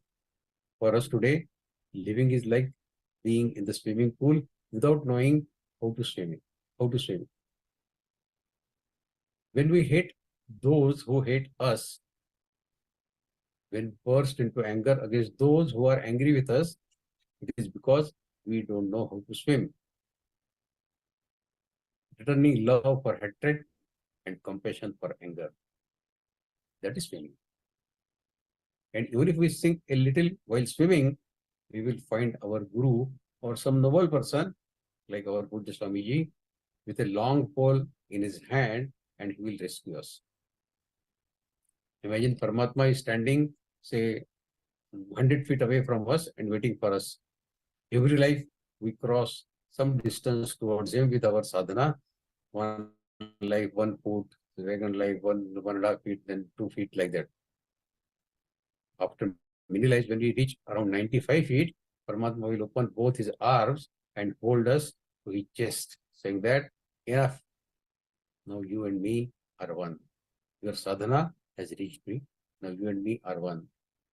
This is our target of yoga sadhana, becoming one with Paramatma. Okay, we go to next shloka now. तपस्विभ्योऽधिको योगी ज्ञानिभ्यो विमतोऽधिकः कर्मिभ्यश्चाधिको योगी तस्माद् योगी भव Arjun. Paramatma says the yogi is superior to the austerity performing yogi. Tapasvi. A yogi is superior to the tapasvi. Even superior to the man of knowledge. That means scholars. Knowledge means not the Atma Jnana. People who read textbooks, Vedas, and attain some knowledge. They are not found themselves. Pure self, they are not realized. Scholars. Further, he is superior to those people who keep performing good sattvic but sakam karma. Therefore, Krishna Arjuna, you become yogi. Tasmad yogi bhava Arjuna. Yoga means linking our consciousness with Paramatma, with the super soul. There are many ways of linking karma yoga, jnana yoga, bhakti yoga, all that. We meet this bhakti yogi, jnana yogi, karma yogi every day in our life. Who is that? The housewife. Housewife makes planning for the people of her house and also for the guests with a noble intention that everyone enjoys the food that she will prepare. To achieve this, we will first clean the grains, rice, etc. Make it clear of stones and dirt. She will wash the vegetables. This is Bhakti Yoga, devotional service. What taste all love and like, how much chili powder, how much salt, how much masala to add, what types of rice and what type of chapatis, parathas people like. This is Jnana Yoga. There are varieties of rice preparations and varieties of chapati preparations. To find the right thing for people is Jnana Yoga. And finally, putting the utensils on the gas burner and cook the food is the Karma Yoga. This means merely knowing the terminologies is not enough. Jnana Yoga, Bhakti Yoga, Karma Yoga. How to bring that in our day-to-day practice is to be known. Now, many housewives may not know that the terminologies of Jnana Yoga, Karma Yoga, Bhakti Yoga, all this, but they put it in their practice every day. And many people know it, never put it in the practice. So to earn Jnana and utilize the Jnana for people, that is Loka Sangraha, betterment of people, that too with Nishkam intellect is required. That yogi is a superior yogi, Paramatma says, like our housewife. Isn't it? The Lord in the end gives us the blessing. Tasmad yogi bhavarjuna. With such love and compassion that it should be clear to everyone who seek the pure self. Paramatma says, may you attain the goal of yoga. You become a yogi. So may we all attain the goal of attaining Paramatma Siddhi, Param Siddhi, with his blessings of Lord Krishna. Now we go to the last shloka of this adhyay, shloka number 47. Paramatma says, Yoginam api sarvesham madgate nantaratmana shraddhavan bhajate yomam same yuktatamo mataha.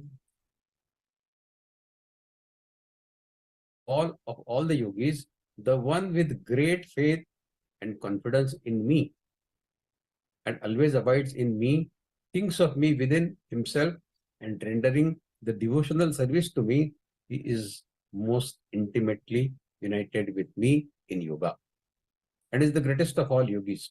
This is my opinion, Paramatma says. Bhagavad-Gītā always says, Paramatma says, this is my opinion. Your opinion may be different. Very polite, Paramatma. So when you add bhakti, devotion in karma, it is adding like sugar to the milk. Paramatma likes such a karma yogi who is not only karma yogi, but he has added some kind of juice of bhakti in that, bhakti rasa. It is like adding sweet fragrance to the gold, sone pe suhaga. Add bhakti to karma, sone pe suhaga. Attaining siddhi with only karma yoga could be a very dry process. You add the juice of bhakti rasa, then it becomes a product, very, very tasty, and Paramatma likes this tasty product, which is filled with bhakti rasa. Sri Krishna Bhagavan loves devotees who do everything for the Lord. If I eat this, it will make my body strong to serve the Lord better.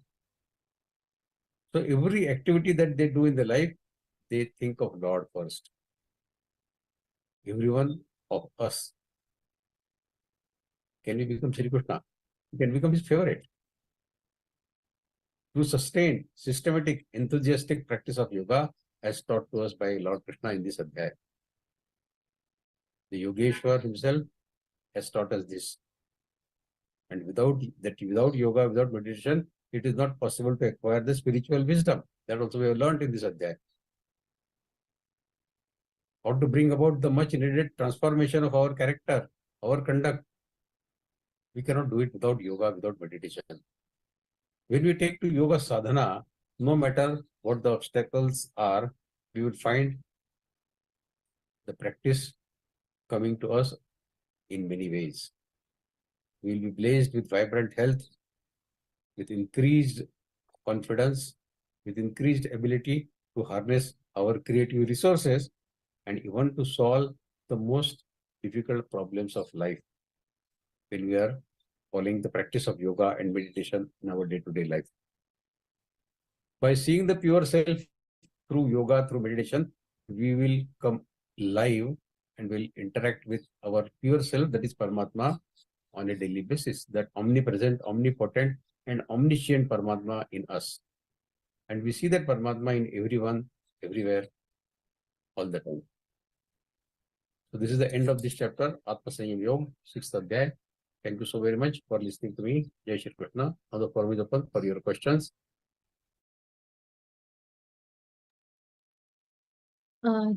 Thank you so much, Bhaiya, for your precious time and how easily and simply you have explained about Atma Sanyam Yoga with the beautiful examples.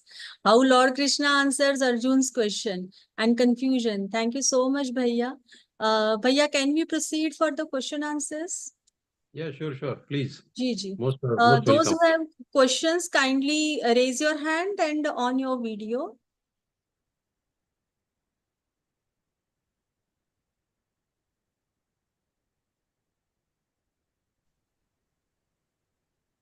Ji, Pallavi ji. Jai Shri Krishna. Jai Shri Krishna. It's nice to hear your Vivechan today, but today my question is not with this. I just wanted to have a request with you all. Recently, I have ordered that 3 Ratna Geeta from Geeta Pariwar, and that has come with a packing with the tape in which the Geeta Parivar's thing was printed and all. So I just want to have a request that if in packing things or in bags or polythenes or something, we should not put the God's pictures or God's name or something, so that it is very difficult. Now, removing the tape, I'm really thinking how to discard these things. I can't keep it for a long time also, and I Okay. can't discard it also and put it in the Okay. dustbin. So just a request, though, in my Okay. class they asked me to tell you in the Vivechan only, so that Yeah. I can send this message that if it is possible, kindly Okay. please don't print these things Okay. on the things. So that's the Immediate only message request. you received, I will convey to the appropriate people in Gita Parivar not to Yeah, use this way. yeah, Okay. and Please I continue use this this one. thing here because my class teacher only told that better to, when Vivechan is there, you can ask them only, so that it can lead to. So that's the only Okay. request I wanted to do. Thank Thank you. you so much for Jai, pointing it. Thank you. Jai Shri Krishna. Jai Shri Ram. Praveen Bhaiya. Yeah, Jai Shri Krishna. Jai Shri Uh, Ram. yeah. Sorry, I joined late and I missed explanation of Shlok number 35. Particularly, I want to know uh, how a person having family responsibilities of family, like supporting wife, children, and parents, how he can treat path of Vairagya. Good question. See, that is the reason that Paramatma says that even living in your day-to-day life as a samsaric person, Krishna himself was a samsaric person, no? He had wives and children. Arjuna was also a samsaric person, wife and children. So this was a dialogue between two samsaric people. We are also samsaric. But even then, Lord is suggesting this, to do things of our kartavya karma prescribed duty without attachment. I have repeatedly said this about Lord Krishna's character himself. Krishna was an ideal Yashoda. Krishna was an ideal friend of his gopis and gops. Krishna was a friend of Sudama and also ideal friend of Arjuna. And Krishna was an ideal lover of Radha. All the roles that he played were to the fullest and with sincerity, with full dedication. But he did not get entangled in any of these roles. When he left Mathura, when he left Vrindavan, he did not go back there again. The distance between Vrindavan and Mathura is only 16 kilometers, 17 kilometers. But having left Yashoda's house, he never went back there. He did not meet Radha again in his life. When he was there, he was ideal liver, ideal son, ideal friend, everything ideal. But having left that, he got busy playing the different roles. Then he had the great task of Dharma Sansthapanarthaya. So while executing that role for Dharma Sanstapana, he did not get entangled with his previous roles. The message to us is, perform your prescribed duties towards all individuals who are important in your life. Perform it without any doubts about it. Perform it to the fullest. Perform with full skill, full sincerity. But don't get entangled. Don't get trapped. Once you get trapped in that relationship, in that attachment, then you get stuck. Main objective of our life is to attain Paramatma and not to get entangled in these worldly things. What happens is we are forgetting our main objective when we get entangled in his day-to-day life activities. So that is what Paramatma has said to Arjuna, Asamshaya Mahabaho Mano Durnigrahi Chalam. 35th shloka you asked about. So Paramatma instantly agreed, Asamshaya Mahabaho Mano Durnigrahi Chalam. To control mind is very difficult. But Abhyas into Kaunteya, Vairagya Jagriyati. This two-pronged strategy, Abhyas, Abhyas, Abhyas, and Vairagya. Vairagya is not going to the Himalayas or going to Rishikesh or Haridwar. Stay with your family. continue to perform your activities as you are doing every day. But with this particular sentiment in the mind that my main objective is attaining Paramatma. I am performing these duties, playing these different roles, but these are the roles I am playing. This is not me. The me in me is my soul, which is a fragment of Paramatma. Unfortunately, we forget this particular fact and we get so much tied down with our roles that we start believing I am that role only. Like we get tied down to the fact that to the notion that I am body. I am body. When we are not body, body keeps coming and going. When we were born, before that this body was not there, but the soul was still there, isn't it?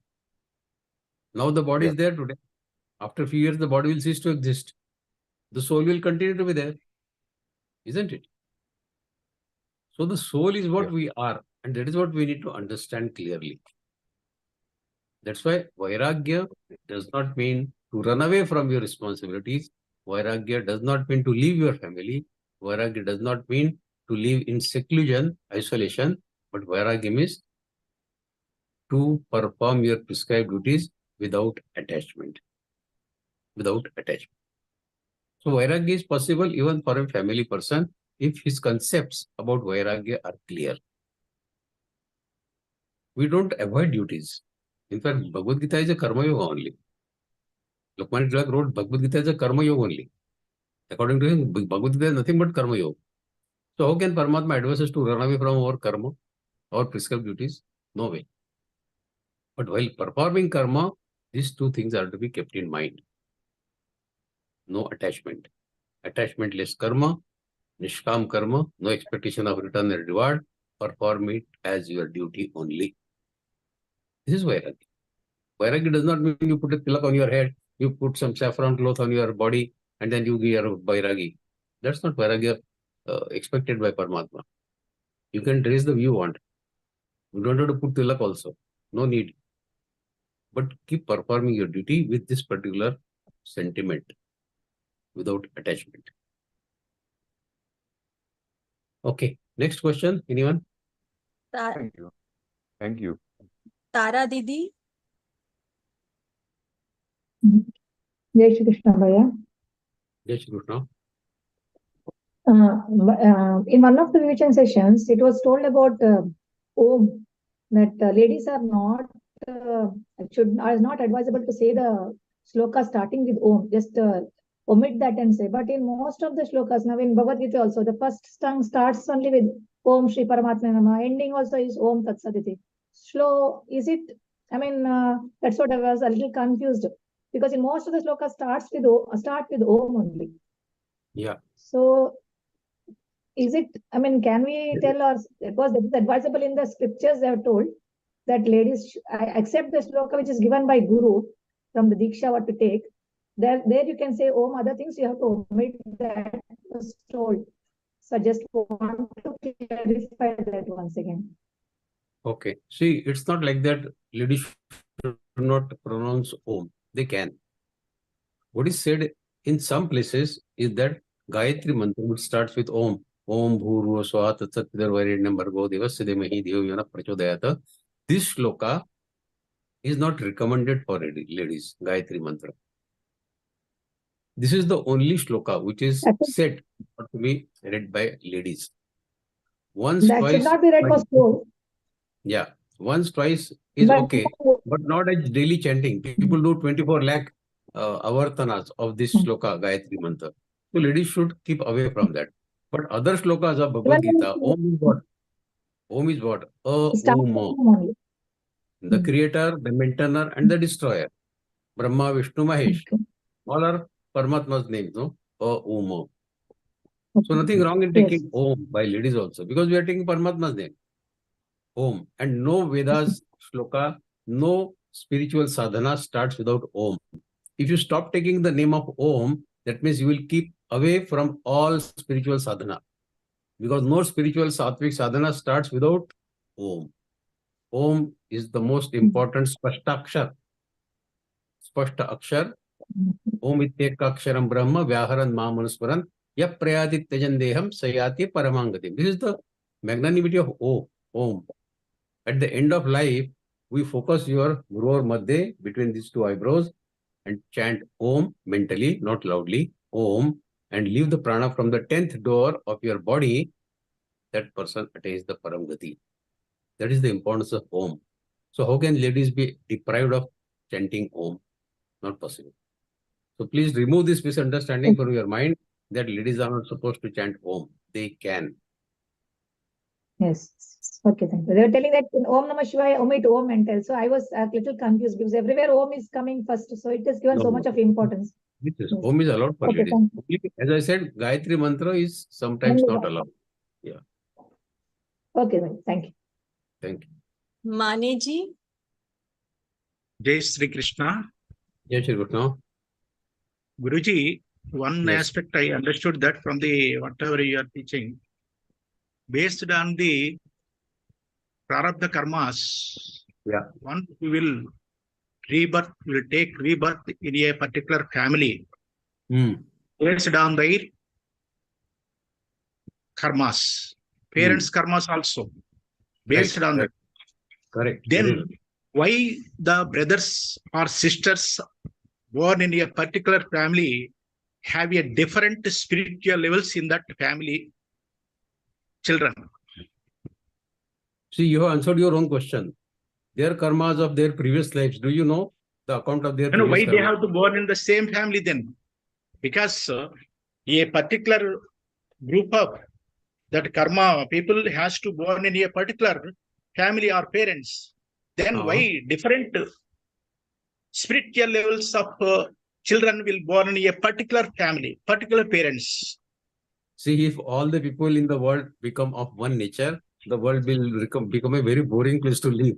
All fingers are not same, no? In the family, Same, but- every nature is different. But And Bhagavan is telling that based on the Listen to- karma. Yes, listen to me. Based on their karmas, they are with you, though they have different inclinations, different objectives, different goals of their lives. This is what your question is. That my goal is sattvic, my karmas were sattvic, so I am destined to attain sattvic sadhana. I want to attain that. So why I am in the group of people who are not thinking like me? This is what the question is, isn't it? Yes, yes. So probably they are with you because they are destined to learn from you, one thing. Or they are with you because God will like to test you whether you get distracted because of their thoughts. So it's a test of both of you. If you get distracted, you fail in your sadhana. If you can bring them to your path, you succeed in your sadhana and you bring them along with you. So it's a test of both of you. Don't consider that you are in the wrong company. Both are in a good company. You try your best to bring them to your path. If you think your path is the best, they may try to distract you. Try to convince them. Attend one session of Gita Pariwar. Attend one session of Vivechan of Gita Pariwar. Your mind will change. Guaranteedly. Gita is not so difficult to understand. It's not difficult to bring in day-to-day life.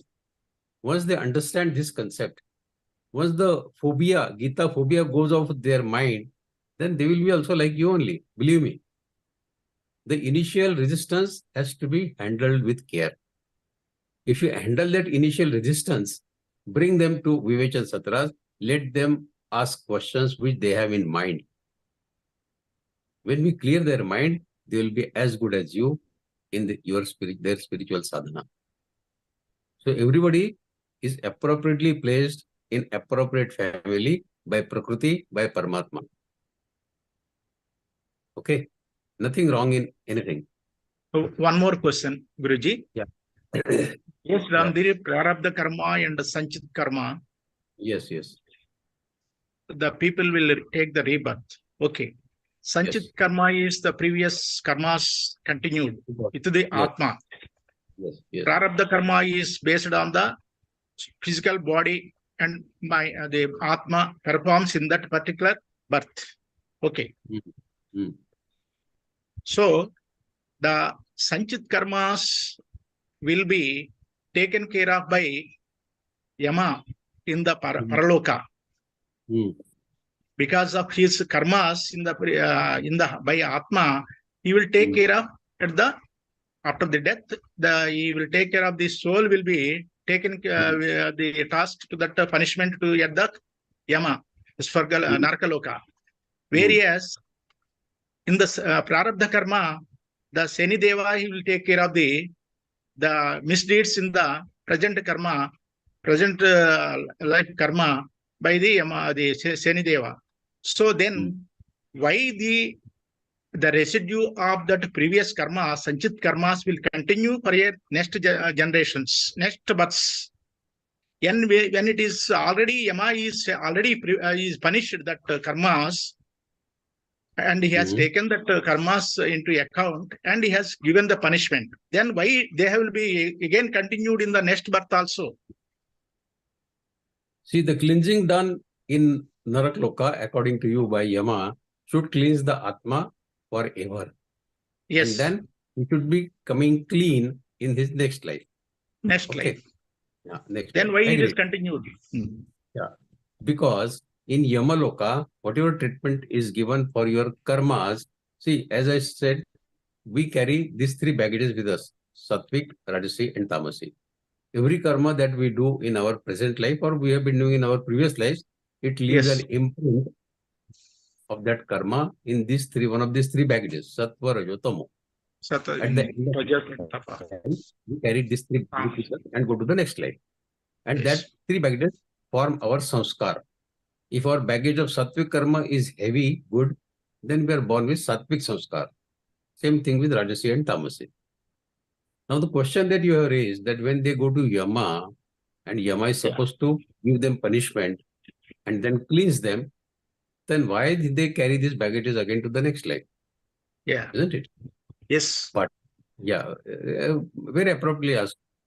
But three karmas, what we discussed, one is Kriyaman, second is Sanchit, and third is Prarabdha, right? Yeah.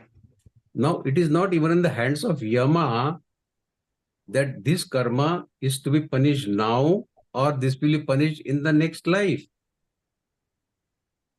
Okay. He may have to take the next birth to pay for that earlier karma. Some karmas may be punished by Yama, in Yamaloka. But some karmas all are not clear. Will be born, some karmas for which the Prarabdha has not come into picture. Prarabdha will come into picture at any time, which is not in the hands of human beings or even in the hands of Yama. It is in the hands of Prakriti, the nature, the Lord, the Paramatma. Yes. So whatever work, karma we have done in last 10, 15, 20 lives, when to get that in the form of Prarabdha, it is up to the nature, it is up to the Prakriti. 100 people face the interview in campus interview in a college. The topmost person who has scored 100% of the marks, he does not get selected. And a person who has scored 80% marks, he gets selected in a top company. Why? Prarabdha. Prarabdha. So this Prarabdha, when it will spring in front of you in the form of your karma phala, previous karma, is not in our hands, it is in the hands of only Prakriti, nature. So that's why when we see people around us, that a very, very sinister person, very, very papi person, he gets rewarded, and a very punyavan person, he gets punished. Why? Prarabdha.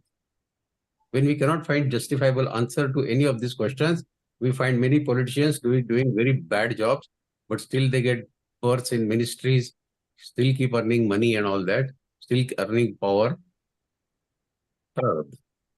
But these karmas, everybody will have to pay in future life. Nothing goes unnoticed, nothing goes unrewarded or unpunished. Okay, Guruji, thank you. Thank you, Guruji. Thank you. Next. Shobhaji. Yes.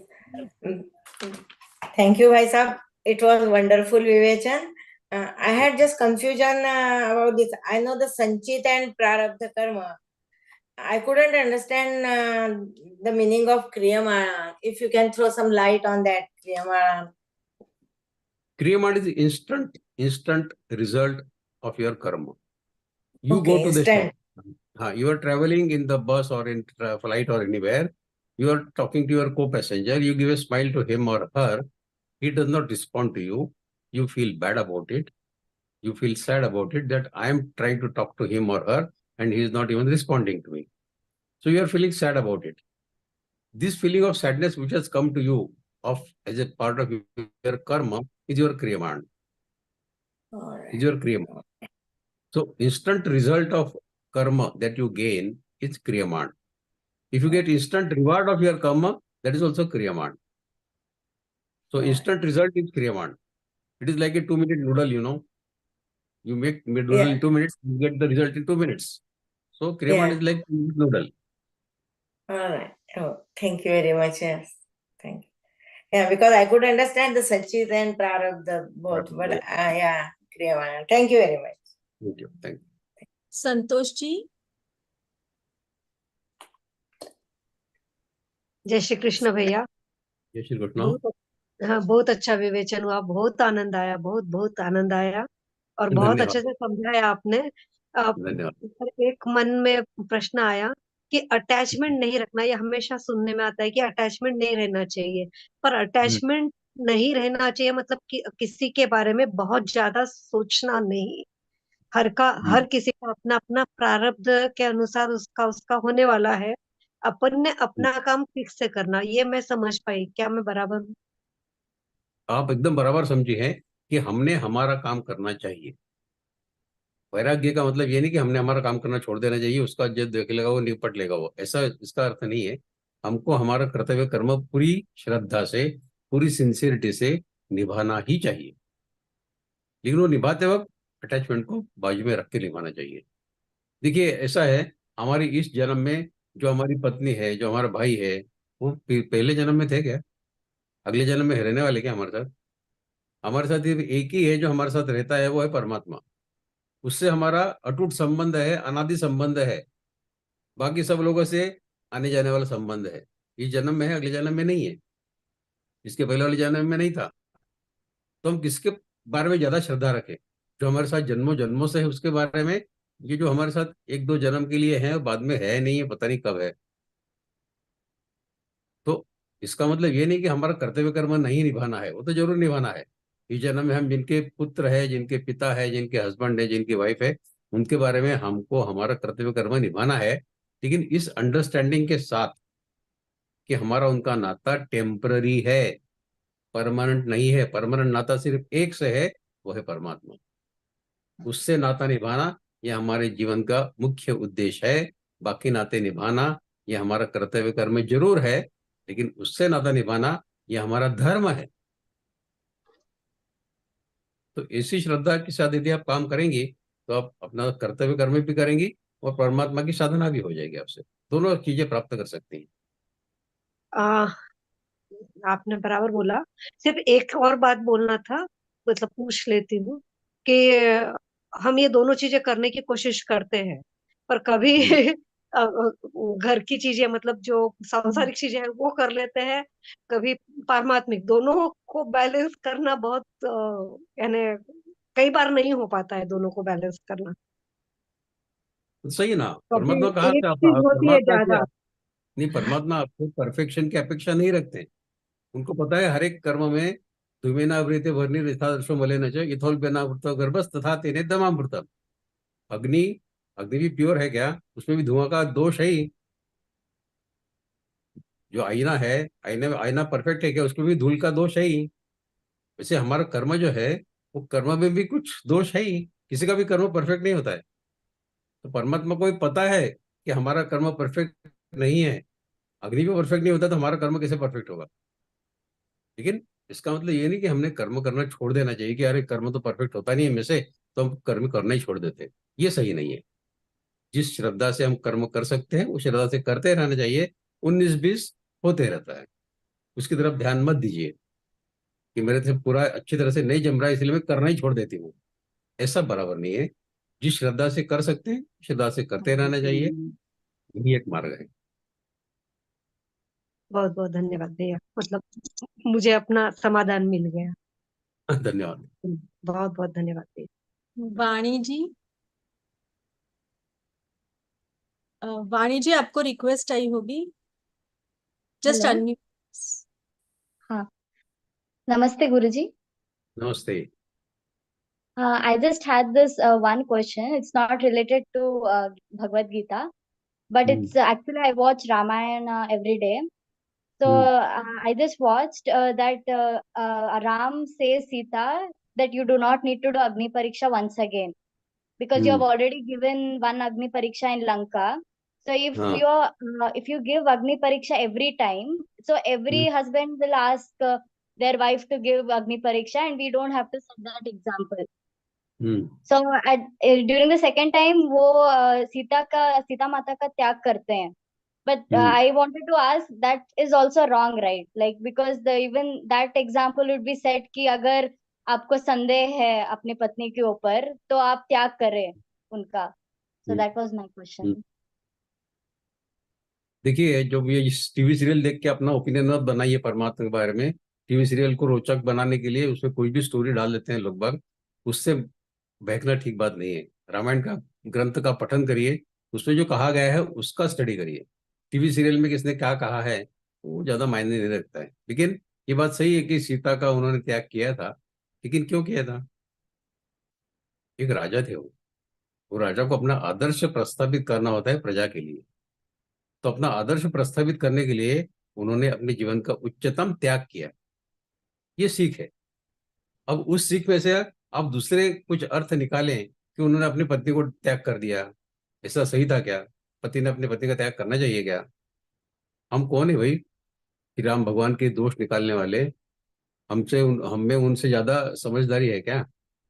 वो एक राजा थे. वो राजा को अपनी प्रजा के लिए एक आदर्श प्रस्थापित करना उनका कर्तव्य होता है. तो वो आदर्श उन्होंने प्रस्तावित किया. उतना ही उससे आप मीनिंग निकालिए. उससे ज्यादा मीनिंग निकालने की न तो हमें योग्यता है, न ही वो पात्रता है, और न ही वो हमारे लिए सही होगा.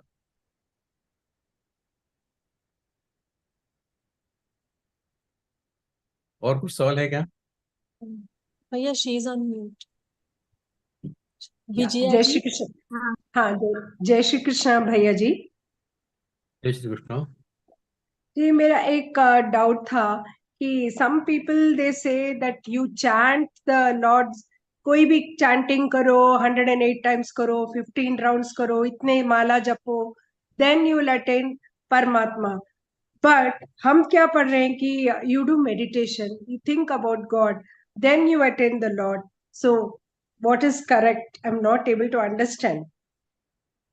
अभी देखिए, जब हमने चौथे अध्याय की चर्चा की तो चौथे अध्याय में परमात्मा ने 12 तरह के यज्ञ बताए थे. हाँ. और 10वें अध्याय में यस. परमात्मा की सभी अध्याय, सब जो यज्ञ है उसमें जपो हाँ. यज्ञ जो है, जप नाम जप यज्ञ, वो मैं हूँ. तो जप यज्ञ को ओके. परमात्मा ने सर्वश्रेष्ठ कहा था. अब ये ओके. भिन्न भिन्न तरीके हैं परमात्मा की प्राप्ति के. कुछ लोग ओके. मेडिटेशन से प्राप्त करते हैं, कुछ नाम हाँ. नाम जप से प्राप्त करते हैं, कुछ लोग केवल निष्काम कर्मयोग का आचरण करके करते हैं. अच्छा. तो ये अनेक अच्छा. मार्ग है. सबका हाँ. डेस्टिनेशन, सबका गंतव्य हाँ. स्थान एक ही होता है, परमात्मा की प्राप्ति. जो जी मार्ग जी. आपके लिए सुलभ हो उस मार्ग का आप हाँ. अनुपालन करें और परमात्मा की जी. प्राप्ति करें. यदि आपको लगता है कि नाम जपना परमात्मा का 24 घंटे ये सबसे अच्छा हाँ. और मुझे सबसे भाने वाला तरीका है, उस तरीको हाँ. अपनाइए. मतलब ये तो नहीं कहते कि नाम जप मत हाँ. करो, सिर्फ निष्काम कर्मयोगी करो. उनका नाम जपना वो भी अच्छा है. अच्छा. जिन लोगों के ओके. संस्कार में ज्ञान नहीं है ज्यादा, पूर्व संस्कारों से, पहले हाँ. जन्मों से, उनका कर्म ऐसे है कि उनमें ज्ञान योग उनको समझ में नहीं आता है, सांख्य योग क्या है समझ में नहीं आता है. वो लोग निष्काम अच्छा. कर्म करें. निष्काम कर्म ओके. करना भी कैसे करना है वो पता नहीं है, तो भक्ति ही करिए. भक्ति कैसे करना, वो परमात्मा ने 12वें अध्याय में 4 तरीके बताए भक्ति करने के परमात्मा की. सगुण जी परमात्मा जी. की भक्ति करिए. अपने जी. नजरों के सामने परमात्मा का एक अच्छा सा मूर्ति फोटो रखिए, उनमें लीन हो हाँ. जाइए, उनका जी. नाम जप करिए. अच्छा. नहीं, या मेडिटेशन के वक्त चैंटिंग के साथ भी मेडिटेशन कर सकते हैं ना भैया नहीं जी? नहीं नहीं, मेडिटेशन के वक्त पूरा साइलेंस, सर. सर्वेंद्रिय संयम्य. एक भी इंद्रिय का नहीं. उपयोग नहीं करना है मेडिटेशन में. न तो आंखों का, न मन. तो कानों का, जीवा का, किसी का भी उपयोग नहीं करना है. मेडिटेशन जी इज ए जी. Very silent process. अच्छा, दोनों एक साथ नहीं कर सकते नहीं नहीं नहीं मेडिटेशन नहीं, और बिल्कुल नहीं, बिल्कुल नहीं, तो बिल्कुल नहीं. आप मन में मेडिटेशन के चैंटिंग टाइम से. पे जब यज्ञ भी करेंगे साथ में तो वो तरीका सही नहीं है. Meditation is okay. Fully silent process. ध्यान लगा ओके. के बैठना है. कुछ भी हाँ. मन में विचार भी लाना नहीं, परमात्मा का विचार भी नहीं लाना है. मन विचारहीन रखने का प्रयत्न करना, ये मेडिटेशन। अच्छा अच्छा, ओके ओके। कोई कामना नहीं हो, कोई विचार नहीं हो, ऐसा हाँ, विचारहीन मन, विचारहीन। आप एक बार करके देखिए, यदि फॉर ए जी फ्रैक्शन ऑफ ए सेकंड भी हमारा मन विचारहीन हो जाता है तो क्या जी एकदम प्रचंड एनर्जी मिलती है वहां से। देखिए आप, सर, विचारहीन मैं मन तो का प्राणायाम करती हूँ सर। तो हाँ when I do pranayama I get that light for fraction of a second, फिर वो चले हाँ गए। हाँ हाँ, तो हमारा उद्देश्य ये होना चाहिए कि वो जो फ्रैक्शन ऑफ सेकंड है उसको 1 सेकंड हाँ में कैसे परिवर्तित करे, 1 सेकंड को 2 सेकंड में कैसे करे, 2 को 4 में कैसे करे, और वही जी हमारे जीवन कैसे कर सकते हैं, ये हमारा उद्देश्य होना चाहिए। आपको उसकी एक ओके बार एक्सपीरियंस आ गया तो उसमें कितना सुख है, इसको आपको हाँ जानकारी मिल गई कि फ्रैक्शन ऑफ सेकंड में कितना आनंद मिलता है। हाँ, सोचिए, यदि वो तो वो एक है सर। सेकंड के लिए हो गया, हम्म, 2 सेकंड के लिए हो गया, 5 मिनट के लिए हो गया, तो कितना हाँ प्रचंड भंडार मिलेगा आपको। ओके सर, जी सर। तो मैं वही सुबह वो चैंटिंग करती हूँ, तो एट दैट जी टाइम वो नहीं मिलता मेरे को, वो फ्रैक्शन ऑफ ए सेकंड जो आता। तो शाम में हाँ। मेरा वो योगा प्राणायाम रहता है। जब मैं हम्म, प्राणायाम करती हूँ तो फ्रैक्शन ऑफ ए सेकंड वो आ जाता है भाई। आएगा, बराबर आएगा, क्योंकि उस पर उस समय क्या है कि आप, आपका कंसंट्रेशन फोकस इस तरफ है। नाम जप करने के टाइम क्या होता है, आप बोलते रहते हाँ, हैं, देखते रहते हैं, सुनते रहते हैं, तो वो उससे फोकस नहीं होता है। जी जी फोकस जी, तब होता है जब आपका मन एकाग्र होता है, और अच्छा, एकाग्र मन करने के लिए मेडिटेशन इज द बेस्ट। परमात्मा ओके ने जो स्टेप्स बताई हमको इस 6ठे अध्याय में, कैसे बैठना, हाँ नाति चितन हाँ नाति जयलाजन कुशोत्तरम तत्र एकाग्रम मन, कैसी जगह चुनना है, कैसे बैठना है, आसन कैसे तैयार करना है, हाँ समंकाय शिरोग्रीवन, पूरी बॉडी कैसे स्ट्रेट जी रखना है, मन इधर उधर जी भागता रहेगा, ये तो हाँ मनश्चली मस्तरम, इधर उधर भागता रहेगा, उसको पकड़ के कैसे लाना है, ये जो तरीके जी बताए परमात्मा ने इस 6ठे अध्याय में आत्म संयोग में, उसका पालन जी करेंगे तो परमात्मा की हाँ प्राप्ति, परमात्मा स्वयं बताया इस अध्याय में कि मेरी हाँ प्राप्ति कर सकते हैं आप इस मार्ग से भी। जी जी, ओके, थैंक यू भैया, thank you, thank you. Thanks a lot, thank you. Jayalakshmi ji sent you the request, accept it. Jai Shri Krishna Guruji. जय Shri Krishna. Can you hear me? Yeah, I have two questions, Guruji. या In Gita, Bhagavan Krishna says about the detachment. Hmm But yeah, when the child born and in the middle, maybe at the age of around 20 or 30, he passes away due to some accident or maybe due to some illness. So mother will repent it throughout her life. What is the what is the take on this, Guruji? See, this has nothing to do with attachment or detachment. This is an unfortunate incident that has happened in somebody's life. Okay. That the beloved son has passed away due to some unfortunate incident, accident or illness or whatever. It's a very, very sad thing to have happened in anybody's life. Should not happen. We should all pray that no one faces this kind of sorrow, grief in his life. This is unbearable, truly speaking. But having said that, when we read Gita, when we understand Gita, we know that everyone has to pay for his karma from previous life as well as this life. Now, however close that person who has passed away may be for us, do we know his balance sheet of his previous life? He has taken birth in this life and he has lived for those many years only to pay for his past karmas. He is short-lived because of his past karma phalas. As we discussed today, Kriyaman, Sanchit, and Prarabdha. So this Prarabdha, in what form it will come in front of you in this life or next life or whatever life, we do not know. It is not in our hands. And as we do not have the account of the karmas of anyone, including ourselves, do we know what karmas we have done in last life? We don't know. No. And But God my only question about the is, the karmas mother that will be suffering with that pain throughout her life, right? yes, that pain Is that is there. That pain is there. But you should think about that departed soul, thinking that he has got mukti, he has sustained whatever he had to, and he has paid for his previous karmas, and now he is mukta. He has attained moksha. That He's is how not you should going to conclude. reborn it or rebirth, is it? Mostly not, because he has paid for his previous karmas and he has got the moksha. That is how you should convince your mind and be So, at peace okay. of mind. Be at peace Okay. of mind. Okay. Otherwise, with disturbed mind, you also cannot attain sadhana. You cannot attain spiritual sadhana. So whatever has happened is for the good of that departed soul. That is how we should convince ourselves. Okay. One more question. Yeah. The child sometimes born with the disability or mental or the physical disability. Okay. If we say that it is maybe due to a karma, it is difficult for both the mother and the child, right?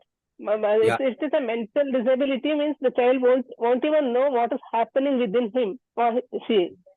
Yeah. What is that, Guruji? See, in this case, it is a karma phala of not only that person Is who it has karma of suffered. mother or karma of the child? Both. That is what I am coming to. That when the mother has to pass through that grief, that sorrow in her life with a disabled child, it is her karma phala also. And that poor child karma phala also. Both have come together to pay for their last deeds. Both have been put together in the same box, in the same family, to pay for their last deeds, last karmas, previous karmas. So this is how the law of nature, law of Prakriti works. That's why we say that we should always do sattvic good karmas. Otherwise, this kind of things will happen with us in next life also. This thing has happened in our life this time because in the last life, we have acted badly against someone. And that karma phala we have to pay in this life. If we want to avoid it in our next life, let us improve our samskar now. Let us improve our karmas now. To get rid of this kind of phalas in our next life. At least next life should be as smooth as possible so that we can concentrate, focus more on our spiritual sadhana. With this kind of problem in the family, I'm sure the person cannot focus on spiritual sadhana because his mind is always disturbed. So it's a great task that living in this condition, if one can focus on spiritual sadhana, it needs great determination. Great determination. And not so easy. Not so easy at all. But only Geeta can tell you, only Geeta can teach you how to bring your mind on your path, how to focus on your main objective. Your purpose is to serve that child who is born with disability. That is your first objective. Yes, keep doing it. But at the same time, keep focusing on Paramatma, who is with you in previous life, this life, and who is going to be with you in the next life as well. He is the only savior. Only he can save us from all the bad things in this life as well as in the future life. So instead of getting entangled, bondage with the karmas that we're doing now for anyone around us, why not to focus on Paramatma more than anything else? Okay. Isn't it? One more doubt. I'm taking more of time. Is that okay? Yeah, thank you. Okay. One more question in the sense that we say that when the parents have to finish their duty and after that they have to die or something like that. But before we finish itself, duties itself, we die sometimes. Is that incomplete duties and we'll reborn again with that? Didi, all your questions are related to death, tragedy, sorrow, disability. I think you should bring more and more positive thoughts in your mind. No, it's that when I'm working with such kind of people, so when I share about the Gita, I know that so this you question must be working in this kind of environment. That's why this kind of questions are coming to your mind. But you had the job of spreading positivity in such people. Remaining with these people, if you also become negative minded, how we can spread positivity? In fact, you have to teach them that don't think this way. Don't think this way. Try to teach them the way they should think. Instead of focusing on their sorrows, their day-to-day problems, come out of it. Come out of it and try to focus on something else. Focusing on self, everybody does. taking care of yourself? Everybody does. If you take out your mind from yourself and try to focus on Paramatma, that gives the greatest inner peace. If you want to enjoy that inner peace, you have to focus on Him rather than focus on yourselves. So people who are in this kind of distress, this is the golden rule for them. Come out of your I am the body feeling, because this thought is coming because I am the body. Even if the person is disabled or sick or diseased, whatever disease he may be carrying with him, his soul is not having disease. His soul is not weak. His body is weak, no? Body is there now, body will not be there after a few years. Soul is will continue to be there, no? So you should focus more on the soul, that I am the soul, not the body. The body, okay, I am disabled in this life, but I am not this body. I am suffering because of my previous karmas. I am a strong soul. I am Mama Mamasho Jiva Loke. I am a fragment of Paramatma. How can I be weak? My body is weak, okay, fine. But I am not weak. I am Paramatma. I am Mama Mamasho Jiva Loke. So this kind of positive thoughts you have to cultivate in their mind and bring them to this fact of life, that we are not body, we are the soul. And soul is a fragment of Paramatma. Okay, any other questions? Dhanyavad. Bhaiya, one more hand is raised. Should I unmute? Okay, last question for today. Just next, otherwise we'll take in the next session. Ji, Last bhaiya. question of the day. Okay, Bhaiya, I'm unmuting. Yeah. Bhaiya, handed down. Not asking question. I see one hand raised, Sunanda D. But India. video is off. Didi, ask your question. Sunanda ji, I sent you the request. Ask the question. Sunanda Didi, yes. Okay. Jai Krishna Guruji. Jai Krishna. Yes, Krishna. Now, I am suffering Only I can from. hear you. Yeah, I can hear you. I was suffering from elephantiasis from the past 20 years. What to do for that disease? Sanchita karma or prarabdha karma, or I doesn't know, but there is suffering a lot. See, this definition of Kriyama and Prarabdha Sanchit, it does not mean that you should neglect your body. Whatever medical treatment is available, that we should continue to take. Paramatma has not asked us to remain sick throughout our life. He has given us so many clues also how to come out of this sickness. So try your best to come out of this sickness, but with the understanding that whether I come out of the sickness or not, my relationship with Paramatma remains intact. But there is no medicine for this disease, Guruji. There is no medicine for this. Yeah, there are many diseases which are still not curable, that they say, but the sufferings can be reduced. Either with homeopathy, Ayurvedic, or any other treatment, the sufferings probably can be reduced. You need to consult a suitable medical practitioner, medical doctor for this reason. What we are discussing in Geeta, yeah? I used to do 10 o'clock, 1 hour Bhagavad-Gītā, afternoon also, evening Geeta Pariwar. I was always pray the Lord Krishna only. Then sometimes I want to pray in the front of Lord Shiva Patudu Guruji. Didi, my full sympathies are for you. The only thing is, see, every suffering that we face in this life, we should convince ourselves that my slate is getting clean day by day. By the end of life, my slate will be totally clean, and I'll be totally clean of my previous karma. So every sorrow in life, if we start looking with this angle, that I am paying for my previous karmas and my slate is getting slowly cleaned day by day. It will go.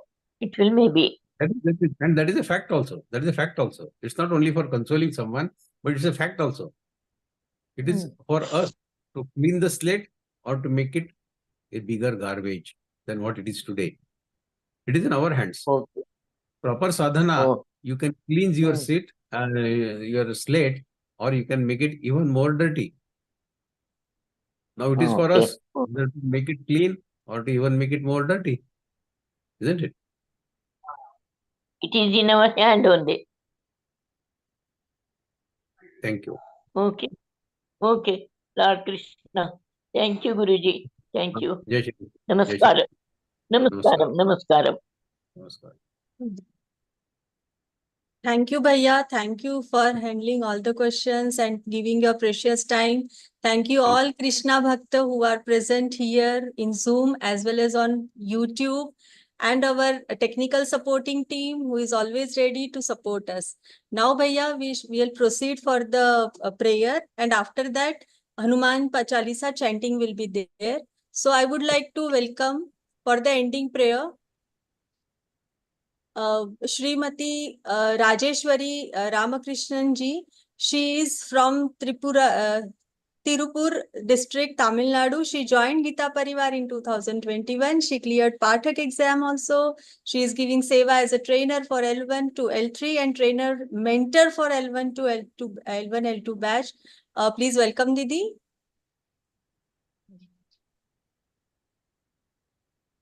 योगीशं सच्चिदानन्दो वासुदेवो प्रजप्रियं धर्मसंस्थापकौ वीरं कृष्णौ वन्दे जगद्गुरुं श्रीकृष्णौ वन्दे जगद्गुरुं। जय Shri Krishna. Thank you, Didi. Thank you. Now we'll start for the Hanuman Chalisa.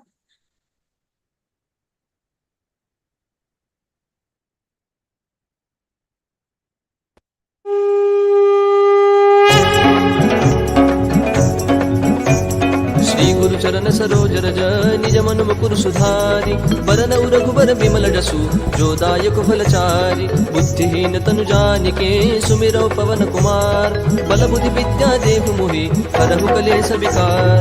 जय हनुमान ज्ञान गुण सागर जय कपीस तिहु लोक उजागर रामदूत अतुलित बल धामा अंजनी पुत्र पवन सुत नामा महावीर विक्रम बजरंगी कुमति निवार सुमति के संगी कंचन बरन विराज सुबेसा कानन कुंडल कुंचित केसा हाथ वज्र औ ध्वजा विराजय कांधे मूंज जनेऊ साजय शंकर सुवन केसरी नंदन तेज प्रताप महाजगवंदन विद्यावान गुणी अति चातुर राम काज करिबे को आतुर प्रभु चरित्र सुनिबे को रसिया राम लखन सीता मन बसिया सूक्ष्म रूप धरि सियहि दिखावा विकट रूप धरि लंक जरावा भीम रूप धरि असुर सहारे रामचंद्र के काज सवारे लाय सजीवन लखन जियाए श्री रघुवीर हर्षि उर लाए रघुपति कीन्ही बहुत बड़ाई तुम मम प्रिय भरत ही समभाई सहस बदन तुम रोजस गावै अस कहि श्रीपति कंठ लगावै सनकादिक ब्रह्मादि मुनीसा नारद सारद सहित अहिसा जम कुबेर दिगपाल जहाते कवि कोविद कहि सके कहाते तुम उपकार सुग्रीव ही कीन्हा राम मिलाय राजपद दीना तुम्हरो मंत्र विभीषण माना लंकेश्वर भय सब जग जाना जुग सहस्र योजन पर भानु लील्यो ताहि मधुर पल जानू प्रभु मुद्रिका मेलि मुख माही जलधि लांघि गए अचरज नाही दुर्गम काज जगत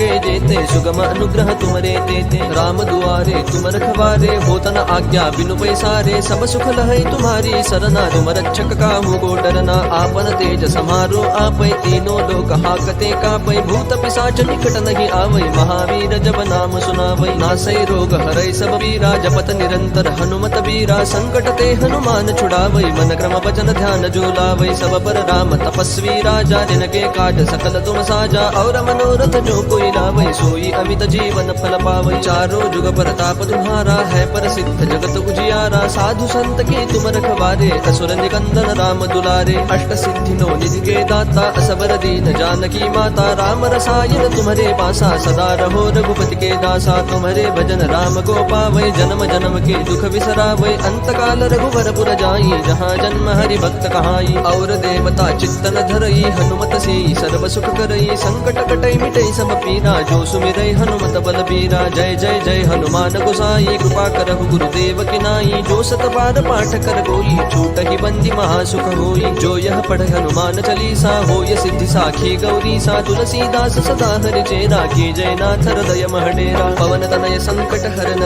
मंगल मूर्ति रूप राम लखन सीता सहित हृदय बसहु सुरभूप सियावर रामचंद्र की जय पवन सुत हनुमान की जय.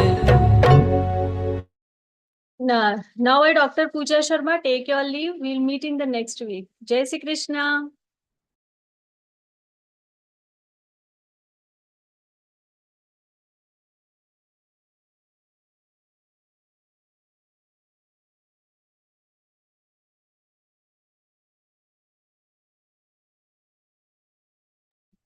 Please end the meeting.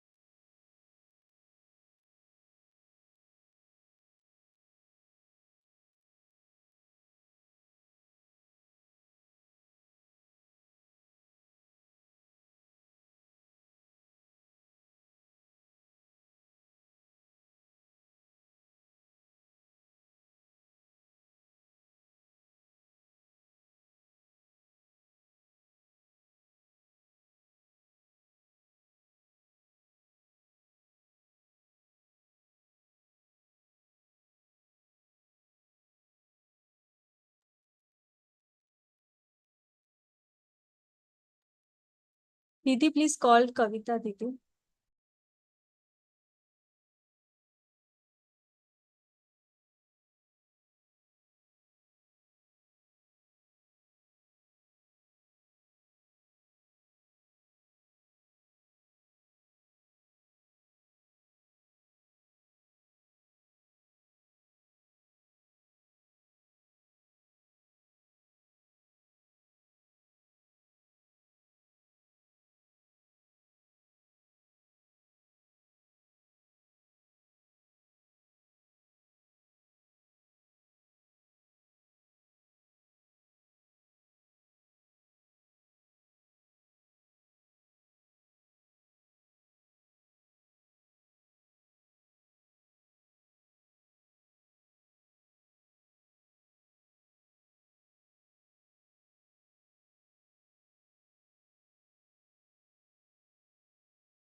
जी दीदी, आप सभी इन्फॉर्म कीजिए दीदी, सब लोग लीव कर देंगे, मैं कॉल कर रही हूँ.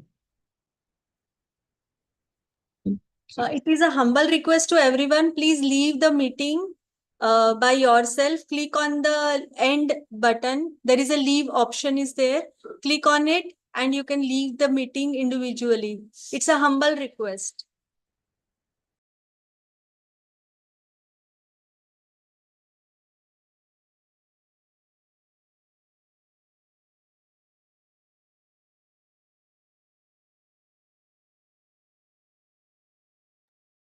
Please click on the leave or end button in your mobile and leave the meeting.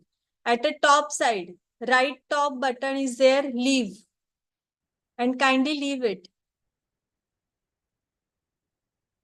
In your mobile, at the top right side, there is a cross option also available. You can click on it and you can leave the meeting. It's a humble request to everyone.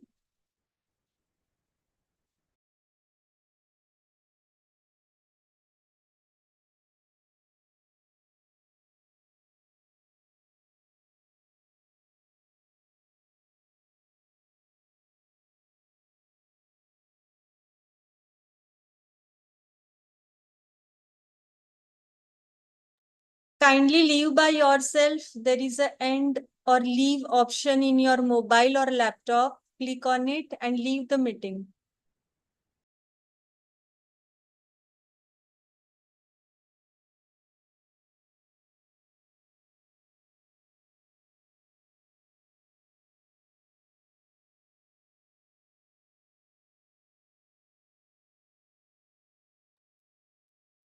Anasuya ji, Bharat ji, kindly click on the leave option or end option and leave the meeting. Rajeshwari ji, Shailesh ji, Sunanda ji. We will meet next week, next Saturday, Sunday for the Vivechan Satra.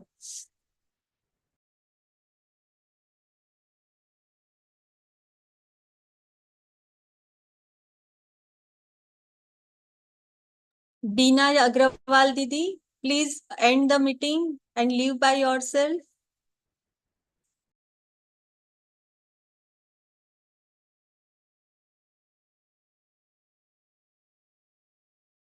जी दीदी, दीपक भैया से बात हुई, वो and करवा।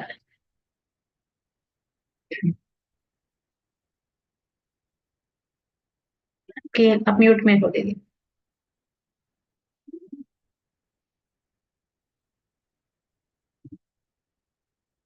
Actually, Didi, I don't get the stop recording option live. That's the reason.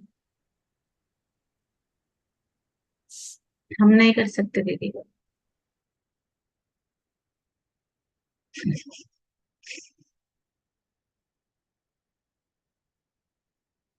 फिर से जुड़ रही हो।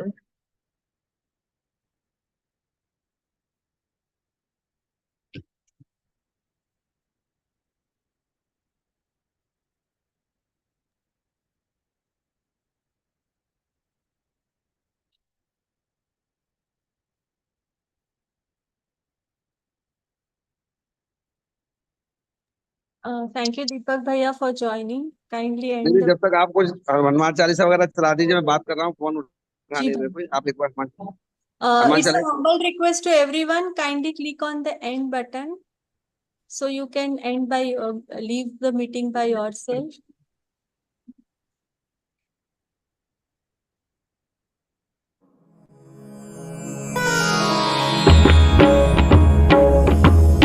श्री गुरु चरण सरोज रज निज मनु मुकुरु सुधारी बरनउ रघुबर विमल जसु जोदायक फलचारी बुद्धिहीन तनु जानिके सुमिरौ पवन कुमार बल बुद्धि विद्या देहु मोहि हरहु कलेस विकार। जय हनुमान ज्ञान गुण सागर जय कपीसति लोक उजागर रामदूत अतुलित बल धामा अंजनी पुत्र पवन सुत नामा महावीर विक्रम बजरंगी कुमति निवार सुमति के संगी कंचन बरन विराज सुबेसा कानन कुंडल कुंचित केसा हाथ वज्र और ध्वजा विराजे कांधे मूज जनेऊ साजे शंकर सुवन केसरी नंदन तेज प्रताप महाजगवंदन विद्यावान गुणी अति चातुर राम काज करिबे को आतुर प्रभु चरित्र सुनिबे को रसिया राम लखन सीता मन बसिया सूक्ष्म रूप धरि सियहि दिखावा विकट रूप धरि लंक जरावा भीम रूप धरि असुर संहारे रामचंद्र के काज संवारे लाय सजीवन लखन जियाए श्री रघुबीर हरषि उर लाए रघुपति कीन्ही बहुत बड़ाई तुम मम प्रिय भरतई सम भाई सहस बदन तुम रोजस गावे अस कहि श्रीपति कंठ लगावे सनकादिक ब्रह्मादि मुनि नारद सारद सहित अहिसा जम कुबेर दिक्पाल जहाते कवि कोविद कहि सकै कहाते तुम उपकार सुग्रीवहि कीन्हा राम मिलाय राजपद दीन्हा तुम्हरो मंत्र विभीषण माना लंकेश्वर भय सब जग जाना जुग सहस्र जो जन पर भानु लील्योताहि मधुर फल जानू प्रभु मुद्रिका मेलि मुख माही जलधि लांघि गए अचरज नाही दुर्गम काज जगत के जेते सुगम अनुग्रह तुम्हरे तेते राम दुआरे तुम रखवारे होत न आज्ञा बिनु पैसारे सब सुख लहै तुम्हारी सरना तुम रक्षक काहू को डरना आपन तेज संहारो आपै तीनों लोक हांकते कांपै भूत पिशाच निकट नहीं आवे महावीर जब सब पीरा, जपत निरंतर हनुमत बीरा। संकट ते हनुमान छुड़ावे, मन क्रम वचन ध्यान जो लावे।